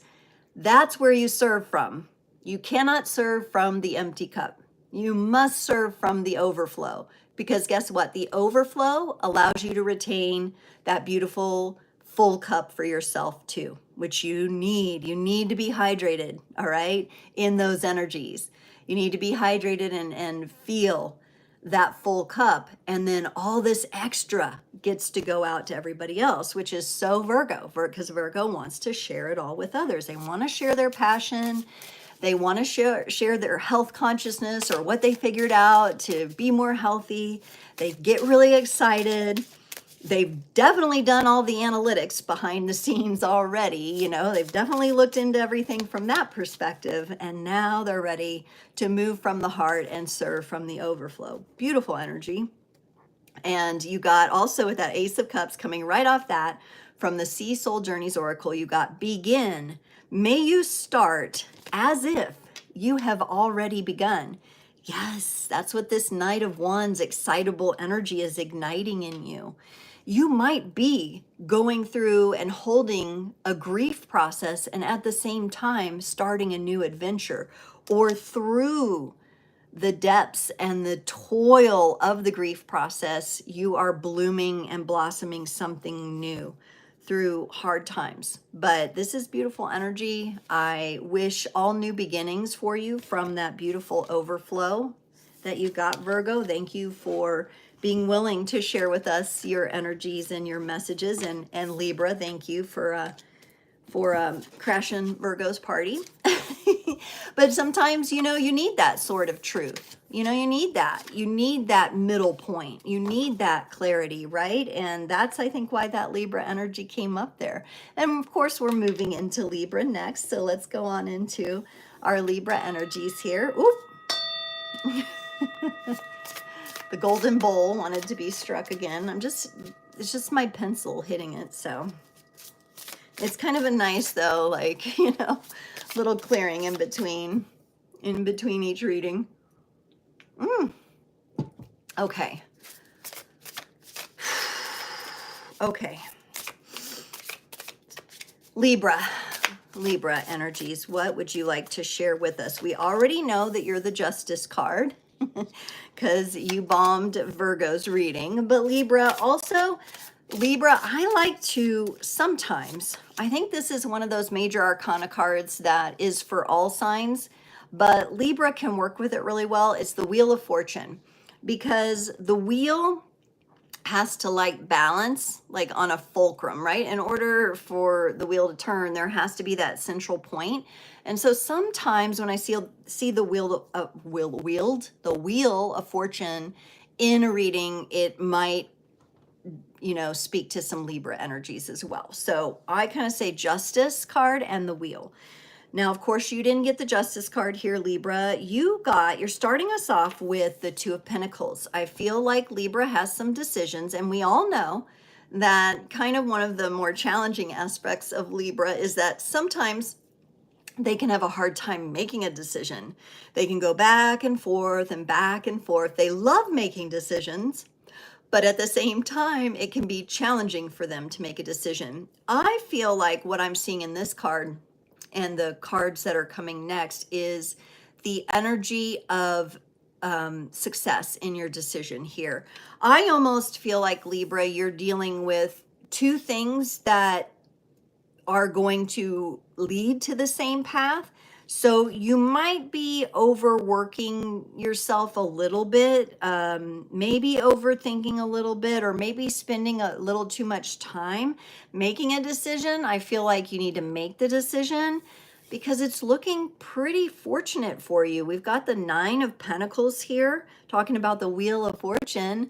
Yeah, you're going to be able to take things to the next level. We go from the Two of Pentacles to the Nine. This decision may not lead to the end all be all kind of thing, but I think when we're talking about our journeys of growth and healing and success, you know, that is built. And you can see her acknowledging an ornament on that's hanging from the ceiling here. She's got a lot of herbs hanging down, and there's an ornament that the bird is, there's another bird. We got a lot of birds, and birds are connected to air. Libra's an air sign. It's being connected here. It's being put into place. This Nine of Pentacles is a card of being proud of one's achievements. So I really feel like whatever direction you decide to go, whatever this decision is upon you, it is going to add to your tree. It is going to add to your decor. It is going to add beauty and accomplishment to your life. So you may be a little stuck kind of maybe overthinking that. So if you're a Libra, maybe just try to breathe into your energy, pick one of these two choices that you have and move forward. I really feel like the energy feels like it's going in the right place. In addition to that, you did get a Major Arcana card. This is one of the Major Arcana cards that I feel like affects all the signs at different times. You got the World. So with the Nine of Pentacles being very close to the Ten of Pentacles and us now getting the World card, because the Ten of Pentacles is like feeling complete in the material world, I think that's what you're adding to your repertoire. So if, like, let's say, for example, you're trying to decide on a job and you're like, this job or that job, which one, you know, either one is going to move you in the direction of where you want to be, of a feeling of completion, a feeling of freedom, a feeling of being more balanced in your energies. The Two of Pentacles is a bit of an imbalanced feeling. The World card, you can see here, she's moving in a very balanced way. We have all the elements represented here in the sacred geometries. She is moving through the hoop with the like tree of life design behind her and opening up her arms into who knows what next, right? And so we've kind of got this thing that's leading you. It's kind of like maybe you're going through like a mastery of something. Maybe you're gaining those yoga hours and getting to the next level. It's not the end all be all quite yet, but it's taking you there. And either way you decide here, maybe you're deciding, do I go travel abroad to do something, or do I try to do something here, you know? Either way you're going to get there is what it looks like to me. I'd like to go into this because this is the most challenging energy, the energy of indecision. What else does Libra need to know about the indecision that they might be dealing with right now? Or going back and forth about something. Maybe you need to say something to somebody. Do some of you need to say something and you're considering how to say it, but maybe taking a little too much time trying to decide, and you just need to trust yourself that in that moment, you'll be able to say it? Ooh, I had to get a sip of tea for this. First off, you got the Hierophant. This is you standing strong in your own authority. This is Taurus energy coming in. This is you being grounded, all right? So maybe you need to ground yourself a little bit first in your own authority, in your capability to make this decision, in your capability to know that whatever path you choose, you're going to be successful because you're taking yourself with you here, okay? You're taking your spiritual self, you're taking your soul with you. And honestly, some of you may be moving into leadership positions. So this could be decisions where you're taking on more responsibility. Some of you could be deciding, we have a couple kids. Do we want another kid, right? Do I bring another member in the family? Do I adopt a pet, right? These kinds of decisions here is what you're making. But look what you got. And the 10 of Pentacles here. The 10 of Pentacles. You're not going to get to the 10 of Pentacles, though, without going through the 9. And you'll not get to the 9 without making the decision here. So again, much like I was kind of getting with Leo, where success is implied, I feel like that's where you're going, Libra. You may just be feeling a little stuck in the energies of actually making the decision, or maybe even taking an action. For some of you, this could be taking an action. I'm also getting for some of you, maybe you're, are you waiting for a person to do something? Some of you could be waiting on someone else before you make this decision for another, you know, there's like a third party to consider there. That could be the case. Let's get you an oracle card from the Cecil Journeys Oracle to close off your reading. And Libra, you're coming in with your own natural energy of beauty. May you perceive nature's artistry afresh. Look at that. That is your energy. You are the sign that delights in beautiful things, beautiful interior decorating, beautiful ways to do your makeup, stylish wardrobe, the beautiful things in life, the beauty of nature, a beautiful sunset, the cacophony of the crickets and the frogs in the summertime, right? This is your energy, beauty coming in and your appreciation of that, Libra. So, wow, thank you for sharing that message. So for Libra, we had the Justice and the Wheel of Fortune as being the major arcana cards. This is just my style and my approach as I have worked with the energies here for quite some time, 20 plus years, I think, overall, from when I started. All right, guess who's next? Scorpio. Scorpio is up next, and the Scorpio tribe is going to be the tribe that is constantly reminding us of transformation and transformative energies. So Scorpio is connected to the Death card in the Tarot Major Arcana, okay? And it just kind of stands alone. It is what it is, and it's solid, right? And it just is. So Scorpio is going to be that card. That Death card is going to be the one when we see it that it invites us into the mysteries. It invites us into the things that we can't understand with the basic senses as well. So Scorpio's not afraid to go into these energies. Let's look at what Scorpio's dealing with right now on their plate, and we'll go from there. They have got the Page of Pentacles. Looks like Scorpio might be doing a little bit of a balancing act in the real world. They may feel like they're at the beginning of something, the beginning of getting something balanced. I do see centering. I do see alignment here. We've got kind of a yoga pose going on here, but also the character is standing on like a rollerblade or an ice skate. So there is balance implied here.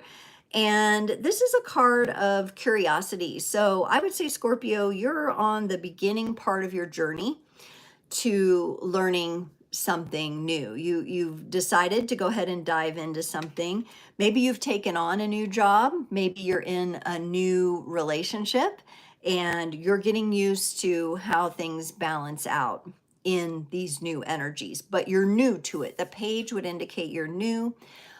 This is new energy, fresh energy, more youthful, not in a sense of, that doesn't mean you're not an old soul or something like that. Youthful in the sense it's fresh, it's new.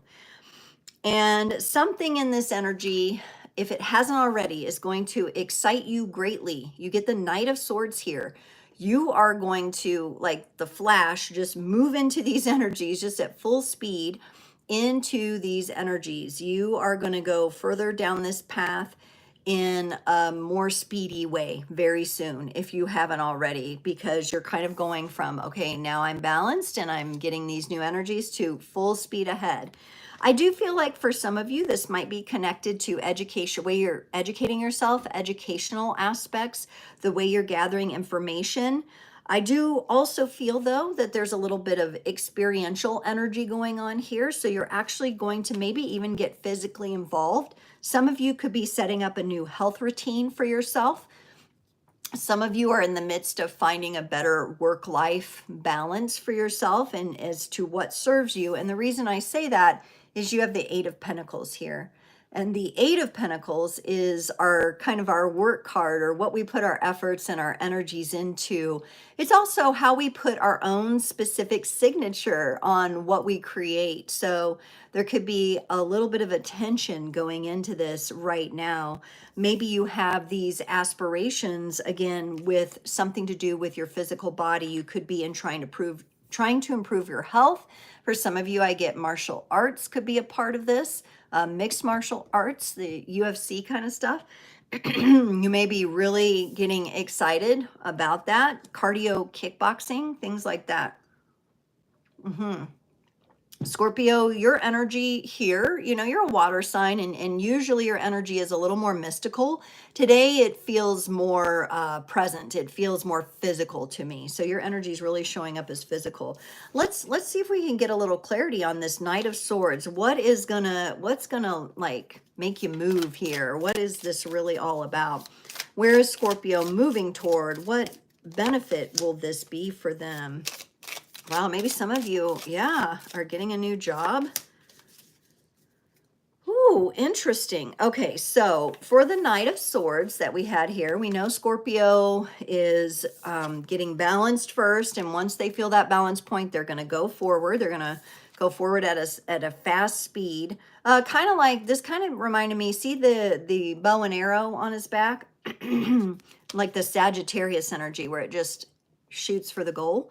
And they're close, you know. Sagittarius is coming up next. But Scorpio got the Eight of Pentacles. You're really gonna put some work and effort into this. So if let's say it's an exercise routine for you, or you've wanted to lift more weights, you're really going to start to put skin in the game here.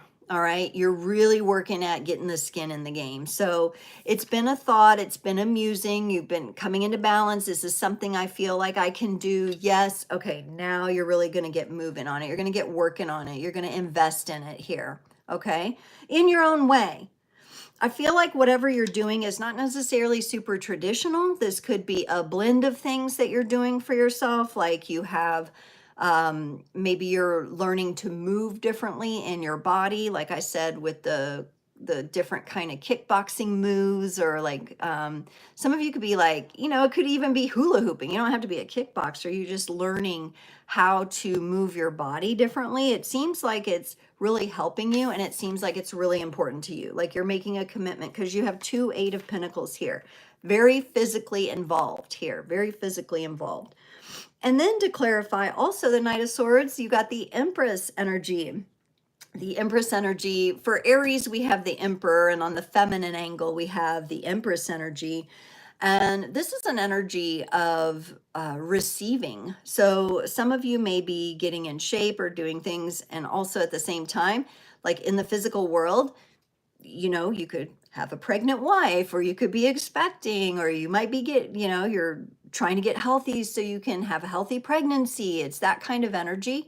But if it's not like a physical baby, it could just be your routine. You're going to get, you know, into a place where you can receive the positive benefits of the routine that you're putting into place. And also for others of you, if it's not related to your health, It could be related to the work that you do. So you're going to start moving forward to open a business, okay? I do see a lot of work going into it, but I also see the potential to receive. The Empress in the Tarot, she sits typically in the traditional Tarot. This one's kind of a very simplified version. In the Garden of Eden, and that's where there is plenty. She sits next to a river. There's comfortable pillows, you know, and it's feeling really good. And I feel like Scorpio, you're finding comfort, you're finding peace, and as hard as you're working, you're finding like benefits in there. And that's what's really nice about it, because that's part of it. For some of you, it could be about finding that balance between the go-getter, kind of more masculine active energy, and the more feminine relaxed energies. You're either balancing that out in yourself, or you're balancing that out in a partnership, let's say, for both of you. One second, I threw cards, so and it was too many to pull. Sometimes that happens. All right, let's get Scorpio a card from the Sea Soul Journeys Oracle to close off this part of the reading. Nice, Scorpio. So this might push your comfort zone a little here, Scorpio, but you got play, and we've got a card full of dolphins here. May you seek out fun and connection. So Scorpio, those of you who there might be children involved or on the way, that's going to be a part of your journey where you get into some more playful energies. You kind of get with others in community and have a good time, all right? Seek out connection. To me, this feels like an energy of people that you could be around where you can relax a little bit and kind of kick back and have a good time. So Scorpio, don't forget to do that, because a lot of times you're very serious in nature, and to balance that out with some playful energies is a nice reminder for you. Okay, we're moving on to Sagittarius. All right, Sagittarius, the Archer. All right. Having just come off a Cancer new moon, I'm interested in the Sagittarius energy and how they might be intending and goal setting. And the card that is connected to Sagittarius is the Temperance card. The Temperance card is all about, it's all about like the win, okay? So oftentimes, you know, especially for those of us who have been reading tarot for a while, we get a lot of people that will ask questions about when. They're just dying to know when, right? I personally think that time-bound questions like that, I don't encourage those, just because there's a natural rhythm to everything. There's a natural flow. There's a divine timing, and there's a lot of factors that go into that. So I know some people feel like, and you can work with Sagittarius energies, especially if you have them in those 4 pillars, sun, moon, rising, or north node, to find your patience. Find your patience, okay? Be able to come into a place of patience within yourself. It knows, Sagittarius energy knows that whatever it's shooting for is worth it. So it's willing to be patient for those energies, okay? And here we have, very interestingly enough, Aquarius keeps popping up. But this is kind of a Sagittarian Aquarius kind of vibe that I'm getting here with this star card, okay? The way it's depicted, you see a beautiful cord connected to the sun, or a beautiful star, and connected to her heart. All right, this is how Sagittarius moves. They're going to be looking at, look how she's looking at her goal. She's looking at where she wants to be. She's looking at where she will shoot that arrow, and she wants to hit that bullseye. But she's connected to it from her heart space. She's holding the string of intention, right? Really close to the heart there. And I love those energies. There's purpose, there's wisdom here. It's connected to the heart energy. And I really feel that even though this is not the Temperance card here that I pulled, that you are showing up in your own way with this version of the Star card. There is some sort of goal, maybe that some of you have previously not been connected with, or like it got stuck on the back burner. Some of you Sagittarians maybe had something that was kind of left behind, but it was something that close to your heart, and you're reestablishing that now, something that you've wanted to do for a while. I feel like some of you maybe, and it's not that you've intentionally put it off. You've always held this close to your heart, but it's kind of like life happened and got in the way of things there. Rest assured, Saggy, you are on the right track. The rest of these cards are looking very, very positive. Here, like Leo, you got success implied with the Six of Wands. We have the fire energies that you're so used to coming through. I really feel like the wreath here could kind of symbolize this to me like a bullseye of achievement. So you've achieved your goal. You've landed where you want to land. And you've been able to connect the bigger vision to the work that you actually do day to day in order to achieve that and feel that, okay? And so people are seeing you now, Sagittarius, more than they have seen you before. And it's because you're really connected to, not only connected to, but opening up your heart. Look at this Nine of Cups. Now, in the Nine of Cups in the traditional Rider-Waite-Smith tarot, the person sits with like crossed arms and the Nine of Cups are behind them. In this one, the cups are like bursting out in all directions. The arms of the character are opened up. She's leaping into the air out of this like pot of gold here, or this treasure chest. So something that you have really been waiting for a breakthrough on. I feel breakthrough energy for you, Sagittarius. You're going to break through. You've been connected to it. You've got the big picture. You've got the day-to-day. And if you're having any struggles at all around this, I would say opening your heart is the most important thing here. So if there's some emotional healing that needs to be done or anything to do with that, that would be where to focus your energies. We are going to go ahead and clarify this Nine of Cups because it's not the easiest energy to get to, but it is also the energy that you do want to operate in. It's very magnetic, and it's very like the proof is in the pudding. It's very much like I am now going to help others do what I did. And we're going to go through the hard stuff in order to get to the good stuff, like that pot of honey or that pot of gold, right? But yeah, it hasn't always been easy. So Sagittarius, you've had to work through some issues with deception or deceiving. Either you're deceiving yourself or you have some maybe deceptive energies that have built up with someone that you have worked with, all right? The Seven of Swords does indicate some sneaky behavior of some kind. So this could have been what has interfered with you really getting on with doing your thing. Maybe you had to deal with and clear out some deceptive energies in your life, some hurtful, painful energies, someone's betrayal, or someone that, you know, just kind of did you wrong, or you realized I can't trust them, right? On whatever scale, extreme or just subtle that was. And what's very interesting here is you also got the Eight of Wands. I think as soon as it clicked for you that something deceptive was going on, you immediately took action and moved into energies that would carry you to a more peaceful, we have the doves here, more peaceful part of your journey where you can open your heart and achieve the goals that you have set forward for yourself. And I'm getting a lot coming up. So I'm just going to mention, sometimes I feel the energies physically. So those of you Sagittarians, like, I want to acknowledge that even though this looks amazing, I don't think your journey here has been the best. You've had to maybe fight for this and fight through some of these deceptive energies. I do think once you realize it, though, you turn the page and you're like, boom, I'm gone, or whatever. Some of you may have had splits, divorces, things like that happen, breakups.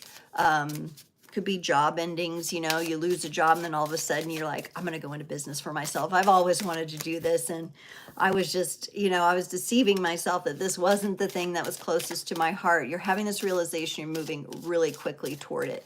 Let's get you a Sea Soul Journeys Oracle card here. Sagittarius, on your journey here, you're going to have faith. May you trust and steady your fears. May trust steady your fears. So not only may you trust, but may trust itself. And I think this is about trusting in yourself, having faith in yourself. We have a sailboat in the middle of the great ocean here, having faith and trust in your own abilities to reach this. And it's not some little thing. This is a big thing that you're going for here. It's more of like go big or go home kind of energy, Sagittarius. And that's how you do it. That's how you do it. And I do think you've been patient, and I do think you've had to work through some tricky energies in order to get there. So wow, how about it, Sagittarius? All right, let's move on to Capricorn next. We got our Cappy crew, our happy Cappy crew, hopefully. Okay, Capricorn energies. They're lucky enough to get the Devil card as their Major Arcana card, but there are some really powerful lessons that come along with the Devil that Capricorn's energy works really nicely with, because Capricorn is the earth magician. I call the Capricorns the earth magicians. I mean, some of them actually, they make amazing, they can do things with landscapes that blow your mind, okay? So they can put together amazing things to do with the earth. Earth ships, biotexture, like the earth ships that are in Taos, New Mexico. Check those out. Michael Reynolds and all the work he did with the earth ships. I don't know if he's a Capricorn, but he's definitely got that energy somewhere in there. That kind of thing. Cappies can really, they also just metaphorically can be earth moving energies, right? So that vibrational energy that they carry can really move mountains, so to speak. So the Devil card, though, what does it teach us? It teaches us to let go of control. Oh my gosh, control. It says to us, it's okay to have life sometimes be messy. It's okay for us to learn lessons through getting caught up in what we don't want to do in order to discover and uncover what we do want to do. And as I'm doing it, I'm just wanting to like mess up my hair, and who cares, you know, and like, let's just roll with it. It's okay for things to be messy. It's okay for you to fall into patterns of trying to control things, or having had relationships in which you were controlled, and learning that dynamic. I certainly hope that you've come clear of that energy now and come back to yourself, so that you can really get in that vibration to move the things that you want to move in your life. It looks like here you're going to be moving. You got all fire, all wands here, and you got the Queen of Wands to start off. Look at this. I mean, she is sitting what could be construed as in a, I don't even know what, some sort of illuminated chair here. She's very close to the ground, crisscross applesauce here. She's got the wand powerfully held above her head in one hand, while she's looking at the light of her own inspiration in the other. She is a very self-assured individual. So I would say for you Capricorns, you may be feeling, and this could be from the lightening and loosening of those Pluto energies that were affecting the cardinal signs for so long. Now they're on to the fixed sign. That Pluto energy is on to the fixed signs. So Capricorn, you could feel really, really good about the energy that you are holding right now, or that you know what is capable, and you're beginning to survey your environment. The other thing you know is what you do not want, okay? With the Seven of Wands, you know what you will no longer tolerate. You know what energies you're not going to let into your field.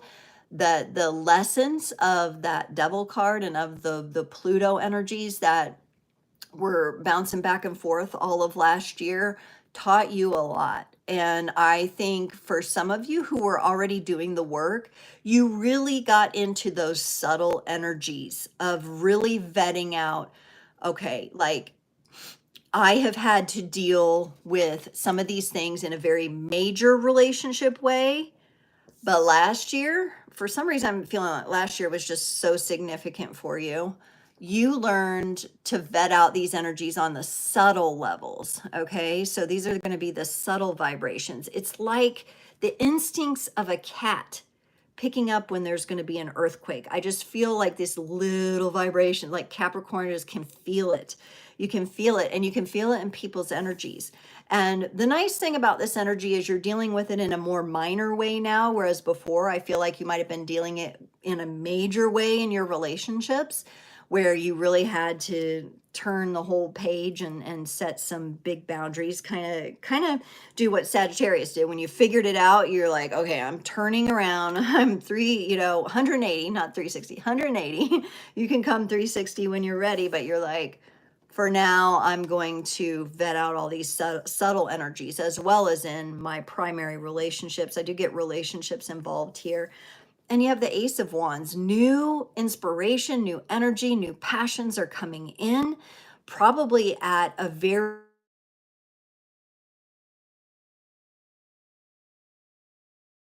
okay, they're coming in a very heightened way for you, whereas you may feel like, oh gosh, this is different. This is different. Whatever's coming in for me is way different than what I've dealt with before. This is brand new. It's very, very alchemical. It's very heightened energy. You could have oops, I glitched for a minute there. I'm going to pull a couple cards to clarify here this Ace of Wands, because this is new. This is bold. It feels very different, but it feels different because you, Capricorn, have gone into those subtle energies and begun to perceive those. So it's kind of like, you know, when you're tuning a radio, you have kind of the coarse tuning knob, the big one, and you kind of get in the general area. And then in the old school ways, you have to fine tune in, you know, you've been fine tuning a whole lot here, a whole lot. Last year just keeps coming up as super significant, a lot of lessons learned. Oh my goodness. Oh my. Whew. Fire signs are going to be jealous here. I almost need to fan myself off here. We got so much Wands energy here. For the Ace of Wands, you get the King of Wands and the Emperor, which is the Major Arcana card for Aries. But also, like, these are like hugely confident. Now, these can, and the Devil card energies would always let us know when we're slipping into the ego and operating from the ego. But these two dudes here, okay, can also be extremely confident. So we're gonna just take a look at that, being Capricorn energy and knowing that the Devil card somewhere along the way is gonna inform us. I don't really see it coming up for you right now because I think you're in clear energies. You've done a lot of transformation. You're in these heightened energies. This is big stuff here with the King of Wands and the Emperor. This is confidence. Confidence, baby, you know, like all the way around. This is like, I got this energy. This is big, bold, new. I'm going to move mountains. Absolutely. These two dudes are going to move mountains, and it's not even going to seem like they're moving a finger. Okay. That's what this energy is with the King of Wands and the Emperor here. Look how they sit so like steadfast in their thrones, right? Dealing with fire energies, dealing with transformational energies. I love that the king holds the wand of fire and the flame here in his other hand. The emperor has a crystal ball and the Ankh staff. Yes. All right. And so what I like about that, not only like some of you might be fascinated with ancient Egyptian history, you may want to study that. Kemet for some of you, ancient Egypt, Atlantis kind of stuff. Okay, that may be something that some mystery you want to dive into. That's coming up here. But also it's that balance. It's the masculine and feminine united. It's coming into balance within oneself. That's where that confidence comes from. You have to have it all. And Capricorn, this is, I mean, I'm really excited for these energies for you. I'm really, really excited. It feels bold. It feels active.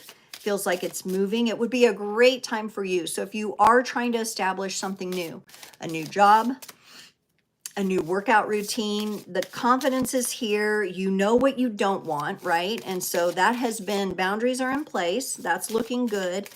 You've got so much transformation in you, and you've got these heightened energies that are coming in, and it's just looking marvelous.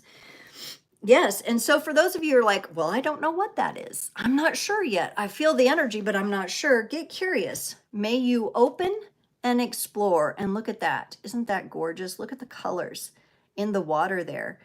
Be willing to explore. We finally got a watery card. This is the Cecil Journeys Oracle. So we're bringing Capricorn a little bit of balance from all the fire energy that you got there. Get curious, Capricorn. Be willing to test the waters. Be willing to go in with confidence. It's there for you. It's showing up. It's strong. It's powerful. You did have the King and Queen of Wands there for some of you. That could mean new relationship potential, power couple, passionate new beginning with someone, possibly. Just saying, it's there in the energies. All right. All right. All right. Aquarius. Aquarius is up next. This is the dawning of the age of Aquarius here. Aquarius, as I've already said in the previous signs reading, Aquarius has kind of photobombed or come into a couple readings here. You know, party crashed a couple readings with the star card. And Aquarius is the humanitarian. Aquarius is the visionary. So much vision held in Aquarian energy. So I'm speaking to Sun, Moon, Rising, and North Node Aquarians here. Now, wow, we went from a really hot and powerful reading with Capricorn. You're bringing in more watery energies here, just in the colors that I'm getting here and in the element as well. Number one, we've got some Cancerian energy showing up for you, Aquarius, with the moon coming up. And look how she's like, kind of, is she sinking? Or is she reaching for that moonlight? There's something here that Aquarians are beginning to perceive. The beginnings of something. It's soft, it's subtle, but you're being compelled to move there. This is you finding the light in the darkness. This is you finding the pleasures in the mysteries, in the unknown, okay, in the unknown realms. This is you maybe even surrendering into a more balanced state. I do feel like for some Aquarians, there's been a release of control. So kind of coming off like the devil card meaning for Capricorn, some of you have released control and begun to dive into these subconscious energies, Aquarius. You've gone deeper inside yourself, okay?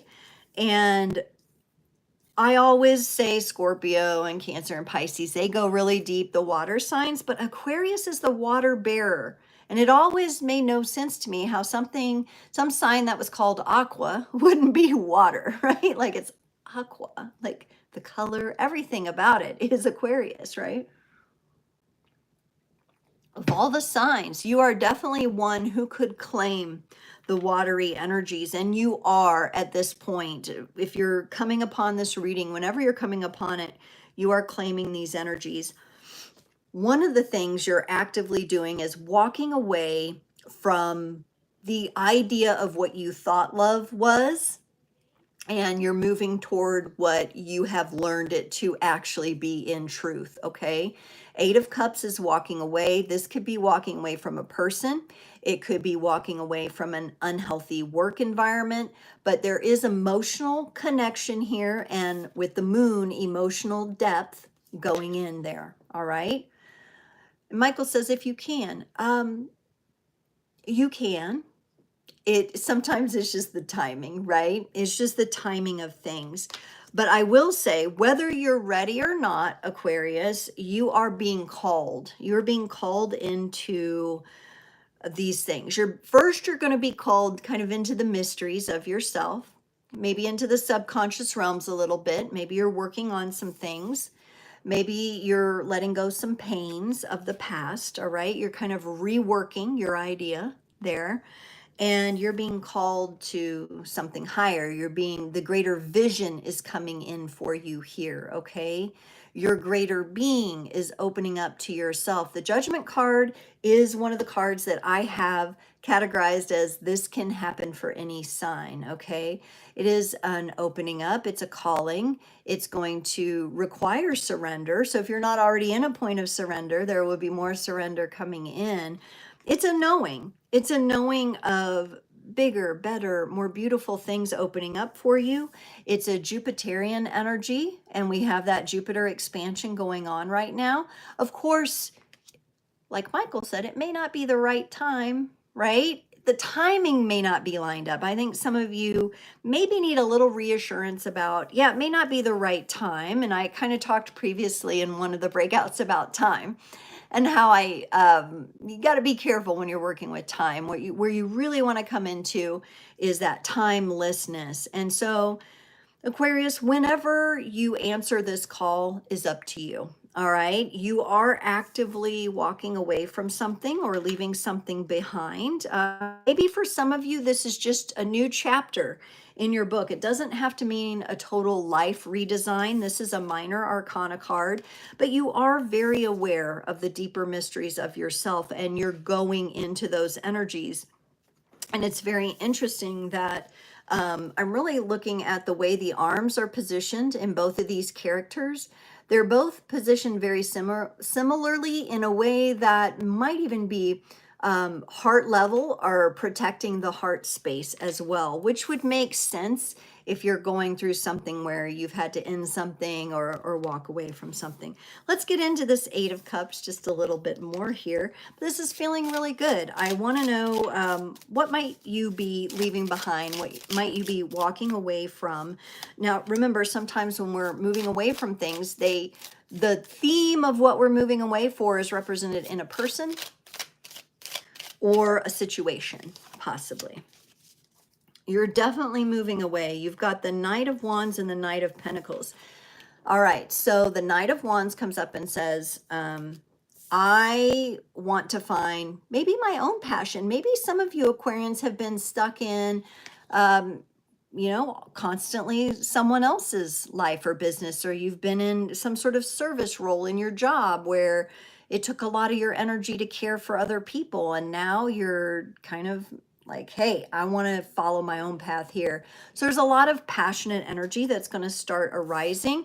I think it's arising a little more subtly than in like Capricorn's reading, but it's arising in you anyway. You also have the Knight of Pentacles, and this is that slow down. This is like, let's make sure we have the right strategy moving forward. Let's make sure that we're not pulling the rug out from under ourselves here, that in our decision to walk away from something that we have learned is not love, that we're not going to walk right into something else. The Knight of Pentacles is slowing things down here, but there's still movement, even though he's a knight, and the slowest moving of the knights, that doesn't mean he's not moving. So you're moving, but you're measured in your movements here, okay? And some of you are still listening to this call, to what you're being called to. You may be playing with the energies a little bit, going deeper within knowing the self to say, how could I bring this together? So you may have a general direction, but you're working on, you want to get some of the details. Some of you are working on getting the details here. Let's get you a card from the Sea Soul Journeys Oracle to close off your reading, Aquarius. Oh, you got depth.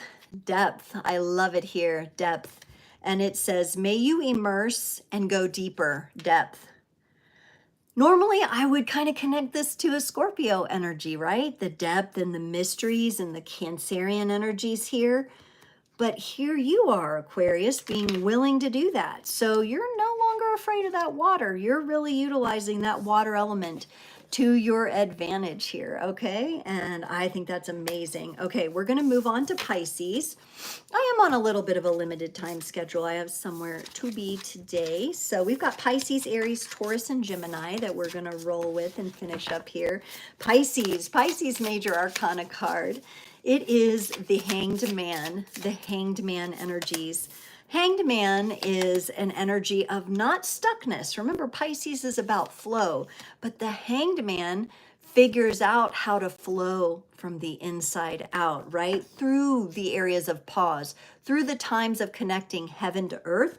I oftentimes call Pisces the shaman of the astrological wheel, because they are so good at having the perspective of the higher versions and connecting those in the earthly realms. And Pisces, you got the King of Wands. There's that confidence coming up again. We have the Lion in the background, maybe a little bit of Leo energy coming into your reading, bringing a little bit of fire to your watery energies here. And again, we have the confidence, but look how he has a hand in his pocket. He's not forcing things here. Okay, he's very confident, but he also knows his own level of mastery. And so Pisces, this is you being proud of yourself. You knowing what you know that you know, okay? And you're feeling really good about it here. You are acknowledging your great ability to constantly heal as you're moving through your journey with this Four of Swords here. You're constantly in a cycle of healing and regeneration, which is good. This is where we want to be. This is really good for all signs to kind of take a note, take a page out of Pisces' book here with the Four of Swords, because this is like, I'm going to be moving. I'm going to be doing stuff. I'm not going to force it. And I'm going to heal as I go. And also, I am also very determined here. Pisces, you're very determined about something. And we're going to get some clarifiers for this Queen of Swords here. She's confident. She's resilient. She rises above. All right. But she can also come off a little cold at times, a little bit of the cold ice queen kind of feeling.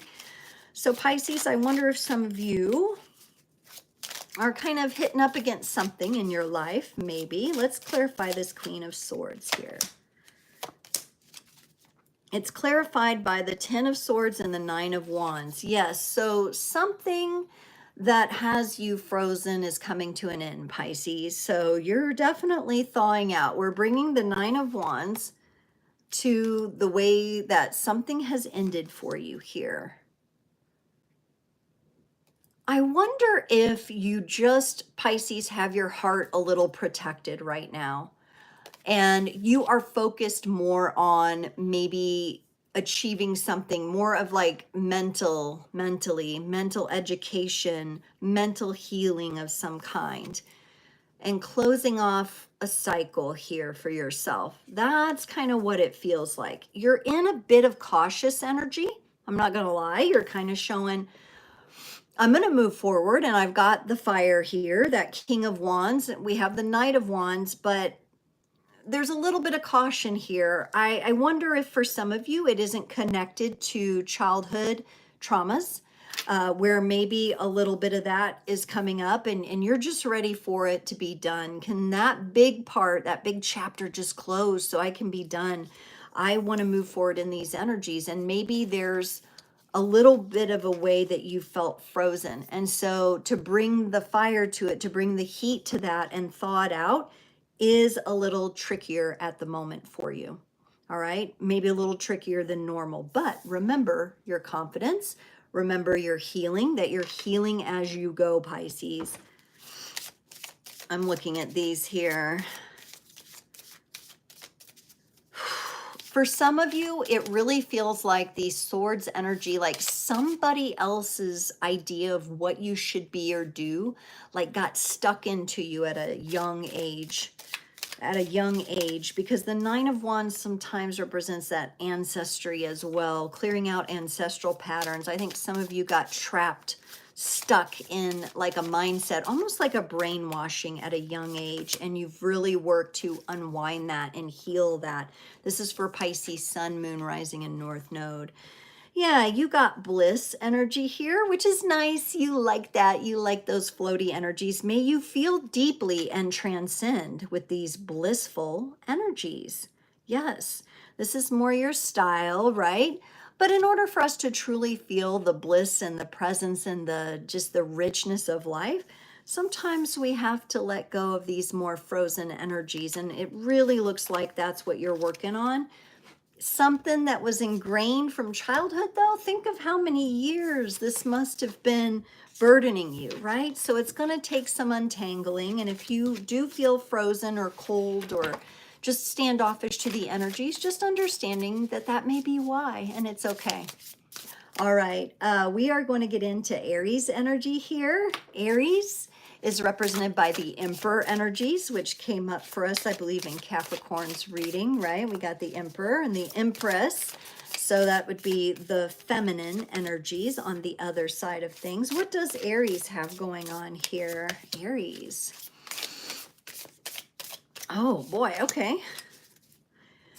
Aries, you're also in the midst of a decision, or for you, I feel like it's something you need to take action on, something you need to do, and you're kind of procrastinating. I get a little bit of procrastination nation here for you, Aries. Now, that's not like Aries energy. Aries usually just pushes forward, okay? But a little bit of procrastination, not your natural energy, could be, excuse me, coming from a place of stress, or maybe you've just found yourself to be a little bit ungrounded at the moment, Aries, because you have the Queen of Pentacles here. You have the Queen of Pentacles. This is the queen of being grounded, of being centered and aligned, and she's just very relaxed in her own natural energies. Aries, for some reason, you're not relaxed in your own energies. You are procrastinating, you're putting something off, all right? I do think you're going to come to figure this out because you're going to get grounded here with the Queen. She would like you to come back into yourself, and it may require a pause. So here you are procrastinating and you're like, I don't need to pause. I need to take action. I get it, but you may need to pause before you take action. Aries, sometimes with this Emperor energy, the Emperor can get a little bit into the ego and think that it knows. And this is why people who are close with Aries are always like, oh, you know, because they're so headstrong. Sometimes they just act without being grounded first, or without really reflecting first. Maybe there's some reflection time that Aries needs right now. So think about that and just kind of assess what's going on in your life and with the people around you. And why might you be procrastinating? Could it be procrastination that the universe is working with you on in order to get you to look at something and get more grounded and be in a more grounded space? No worries, Aries, you will get there. Here's the Knight of Wands coming up. You'll get back into your natural energies. I just think you're having this is a little mini crisis, Aries, that I'm getting for you right now. And it's just because you've become ungrounded. All of the signs can become ungrounded, but it's going to feel really different for you because with those Emperor energies, you're used to being grounded in. You're used to being seated in that throne and like cemented there, right? You're used to your foundation being under you at all times, and as you move, and you haven't been feeling that, but it's coming back, all right? But the universe is like, you got to get grounded first. You got to take some reflection time. Let's look at this Queen of Pentacles and see what else Aries might need to know here. What else does Aries need to know here? Ooh, you got the Seven of Cups and the Eight of Cups here. Wow, Aries, does this have to do with a decision or matters of the heart? Have you been putting off something to do with love and relationships? This could be why you're feeling ungrounded. There's a relationship or a choice, something close to your heart. If it's not a relationship, it could be your next career move or something. Whatever's really close to your heart, you're having trouble deciding. You may be a little stuck in those energies, and there's so much energy going toward this decision. And for some of you, that's going to entail moving away from whatever this is that you're procrastinating doing it. And in the meantime, as you're procrastinating doing that or making that decision, you become ungrounded. And so you're being asked to get back into those grounding energies. And I think once you're there, that's when you're going to be like, I know what to do and I know how to do it. And you're back to your confidence again. So you got a little bit of heart energy to work with, a little bit of emotions to kind of navigate here. Let's get you a message from the Sea Soul Journeys Oracle, Aries. Yes, resilient. You are very resilient. Always remember this. May your soul weather the storms, okay? So here you are, you're ungrounded. You're not really seated in your throne like you're used to. And so your headstrong, go forward kind of energy, your initiatory energy isn't online like you're used to it being. And honestly, like, this is like an easy solution. Of all the readings I've done today, like, the solution is getting grounded. But Aries, will you take the time to do that? Will you slow yourself down enough? Because I know you don't like to slow down, to do that, to weather this storm, to understand your resilience through it. That could be the gift that is unfolding for you, Aries, as you take time to get grounded. Even if you are very good at grounding practices in your life, maybe you just need to 10x that for this week and see how that goes for you, Aries. So maybe think of that, okay? We're going to get into Taurus next. Taurus energies. Okay, Taurus is represented by the Major Arcana card of the Hierophant, and that is the High Priest, or on the flip side, hey, Stephen, I just did Aries. I just did Aries reading. And now I'm on to Taurus. And so on the flip side, we've got the High Priestess. So if you want to work with those energies, I highly encourage you to do that. Yeah, Stephen, show up on Sunday night. Sunday night, if you can, 7 to 8 p.m. Central, and I'm doing those personal readings. But yeah, we'd love to see you there. All right, so Taurus, you got a little bit of Capricorn energy coming in here, but you're also showing me that Queen of Swords. Now, I feel like you're more in a reflective state with this, Taurus. I think you're looking at something. I think you have a good perspective here. I don't feel the coldness that I felt before. I feel more of like, I'm studying something. I'm studying my next move, and I have a really good vantage point right now on how I'm going to move. You do definitely want to do something new and different. It feels, honestly, it feels fun for you. I feel like the bull can have a little fun here. And you got the Fool. This is a carefree kind of energy coming through. It is one of the major arcanas that I feel affects all the signs at different parts of the cycle, right? You are very well equipped right now, Taurus. For some reason, the Taurus energy is showing me I feel very well equipped. I've got my mental energies are here. I'm feeling very sharp. I'm feeling very well equipped to take a risk. Some of you are really working on taking a risk. The Fool card, major arcana, big thing, big risk. Getting out there, taking the leap, taking the dive, making it happen. I feel like the energies are good for you. In her other hand, she holds the wand, and she's kind of trust falling. She's got an amethyst crystal and a wand, and trust falling into this cosmic water, so to speak, okay? And then here is the Capricorn energy coming in, the Devil card, all right? So Taurus, watch out as you're taking the leap, as you're feeling sharp and confident and all that. Watch out for getting pulled into more deceptive energies, okay? And I get that from your pure excitement alone, and your place, the place that you're in right now of like, I'm ready, I'm gonna go, doesn't mean you got to take everything that's offered up to you here with this Devil card, okay? So if there's anything that comes along, here you are, you're like, I'm going to do this. I have a really good perspective, and you get something that comes in your field and it just sounds a little too good to be true. You might want to think twice about it, because you do have these energies coming in. Remember, the Devil is like, try to control. It may not be the best balanced energy. Usually it's the things that are unsaid that need to be said, but they're not on the surface, right? And in your energies and you being embracing a little bit more of your innocence here with the Fool, a little bit carefree innocence, I think that you might be vulnerable. Let's just say vulnerable to some of these energies. So Taurus, right now, just make sure you're shielding and protecting. Remember, we talked about that at the very beginning in the oracle reading. Shield and protect. Let's look into these Devil energies, because I want to see what this is, because you are positioned with a lot of information and wisdom to take a certain direction, and you're definitely looking at it here. Yes, yes, yes.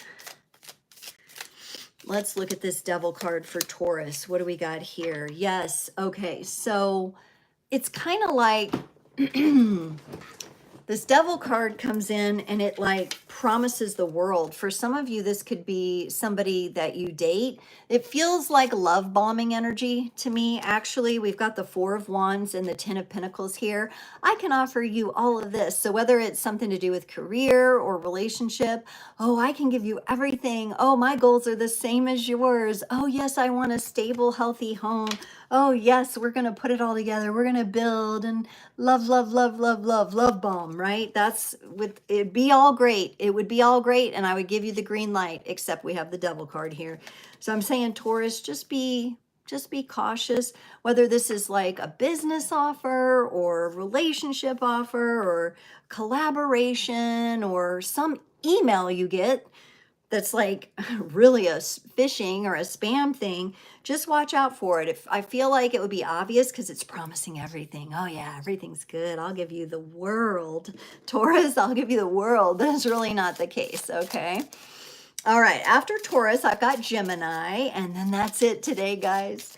So I will put timestamps on the replay later on. If you missed the first half of the video, you can come back and catch by using the timestamps. Really convenient. But let's get a card for Taurus to close off their part of the reading today. Yes, and I feel with the Fool card, you have this energy, joy. May you pursue what lights you up. Absolutely, Taurus. And look at these beautiful orange colors in the sunset here of the beach. It's the beautiful Taurus energies. It's a very sensual picture here. I feel like I'm moving right into your energies with it. These energies feel beautiful. The Queen of Swords, the Fool, the joy. Where we're cautious is when someone else is coming in. Maybe they're sensing your energy, and so they want to come in and get a piece of it, but they don't have good intentions. And so do be a bit more cautious right now, Taurus, if you've come across this message, especially about things that would be too good to be true. Last but not least, Gemini. How are you, Geminis out there? Our last sign, our air sign. I started with Cancer because it's Cancer season and we worked our way around the wheel. So let's get Gemini's messages here. Thank you all for sticking with me. I've gone a lot longer today than I usually do. I can't believe how fast time has passed since I started doing this live today, but I am so glad you all have been here. Be sure, just a reminder, in 2 days on Sunday evening, 7 to 8 p.m. Central, for subscribers only, live mini personal readings. Come on, drop one question or ask for one message, and I will do as many as I can in that hour, okay? All right, Gemini. Gemini, you got a long road ahead of you, I feel. Have you just embarked on something? And you're carrying a lot right now. There's a lot on your shoulders here. And I almost feel like, Gemini, like you got too much responsibility, too much pressure on you right now. Whew, I feel like I'm all full of pressure and I need it to be released. I think you do too, because you're showing me the Queen of Cups here. You're like, give me a break. Calgon, take me away. Something needs to happen here for you, Gemini. You've got too much and your road is too long. You do have a little bit of Taurus energy coming up in the bull here, which I feel like is supportive. However, it's helping you. So you got a helper. But even if you have a helper or a partner or a coworker or something, it's still too much. Some of you are burdened down with responsibility and you're ready to just release. You need a break. You need a spa day. You need a mental health day, something like that, Gemini. That's what you're showing me. I feel like you just came out, because we did just come out of Gemini season, and I think Gemini season, you were riding that high vibes and it was like really fun, and now you're like, you got crashed down or crashed out kind of in these emotional energies of realizing what you're carrying. So we came into Cancer season and you just went straight in, and it kind of like pulled you in, kind of, what I want to say, powerfully, okay? And then you also got the Tower. Boom. That's why I'm saying you got like everything just crashed down into these emotional energies for you, Gemini. And I think you're just feeling a certain way.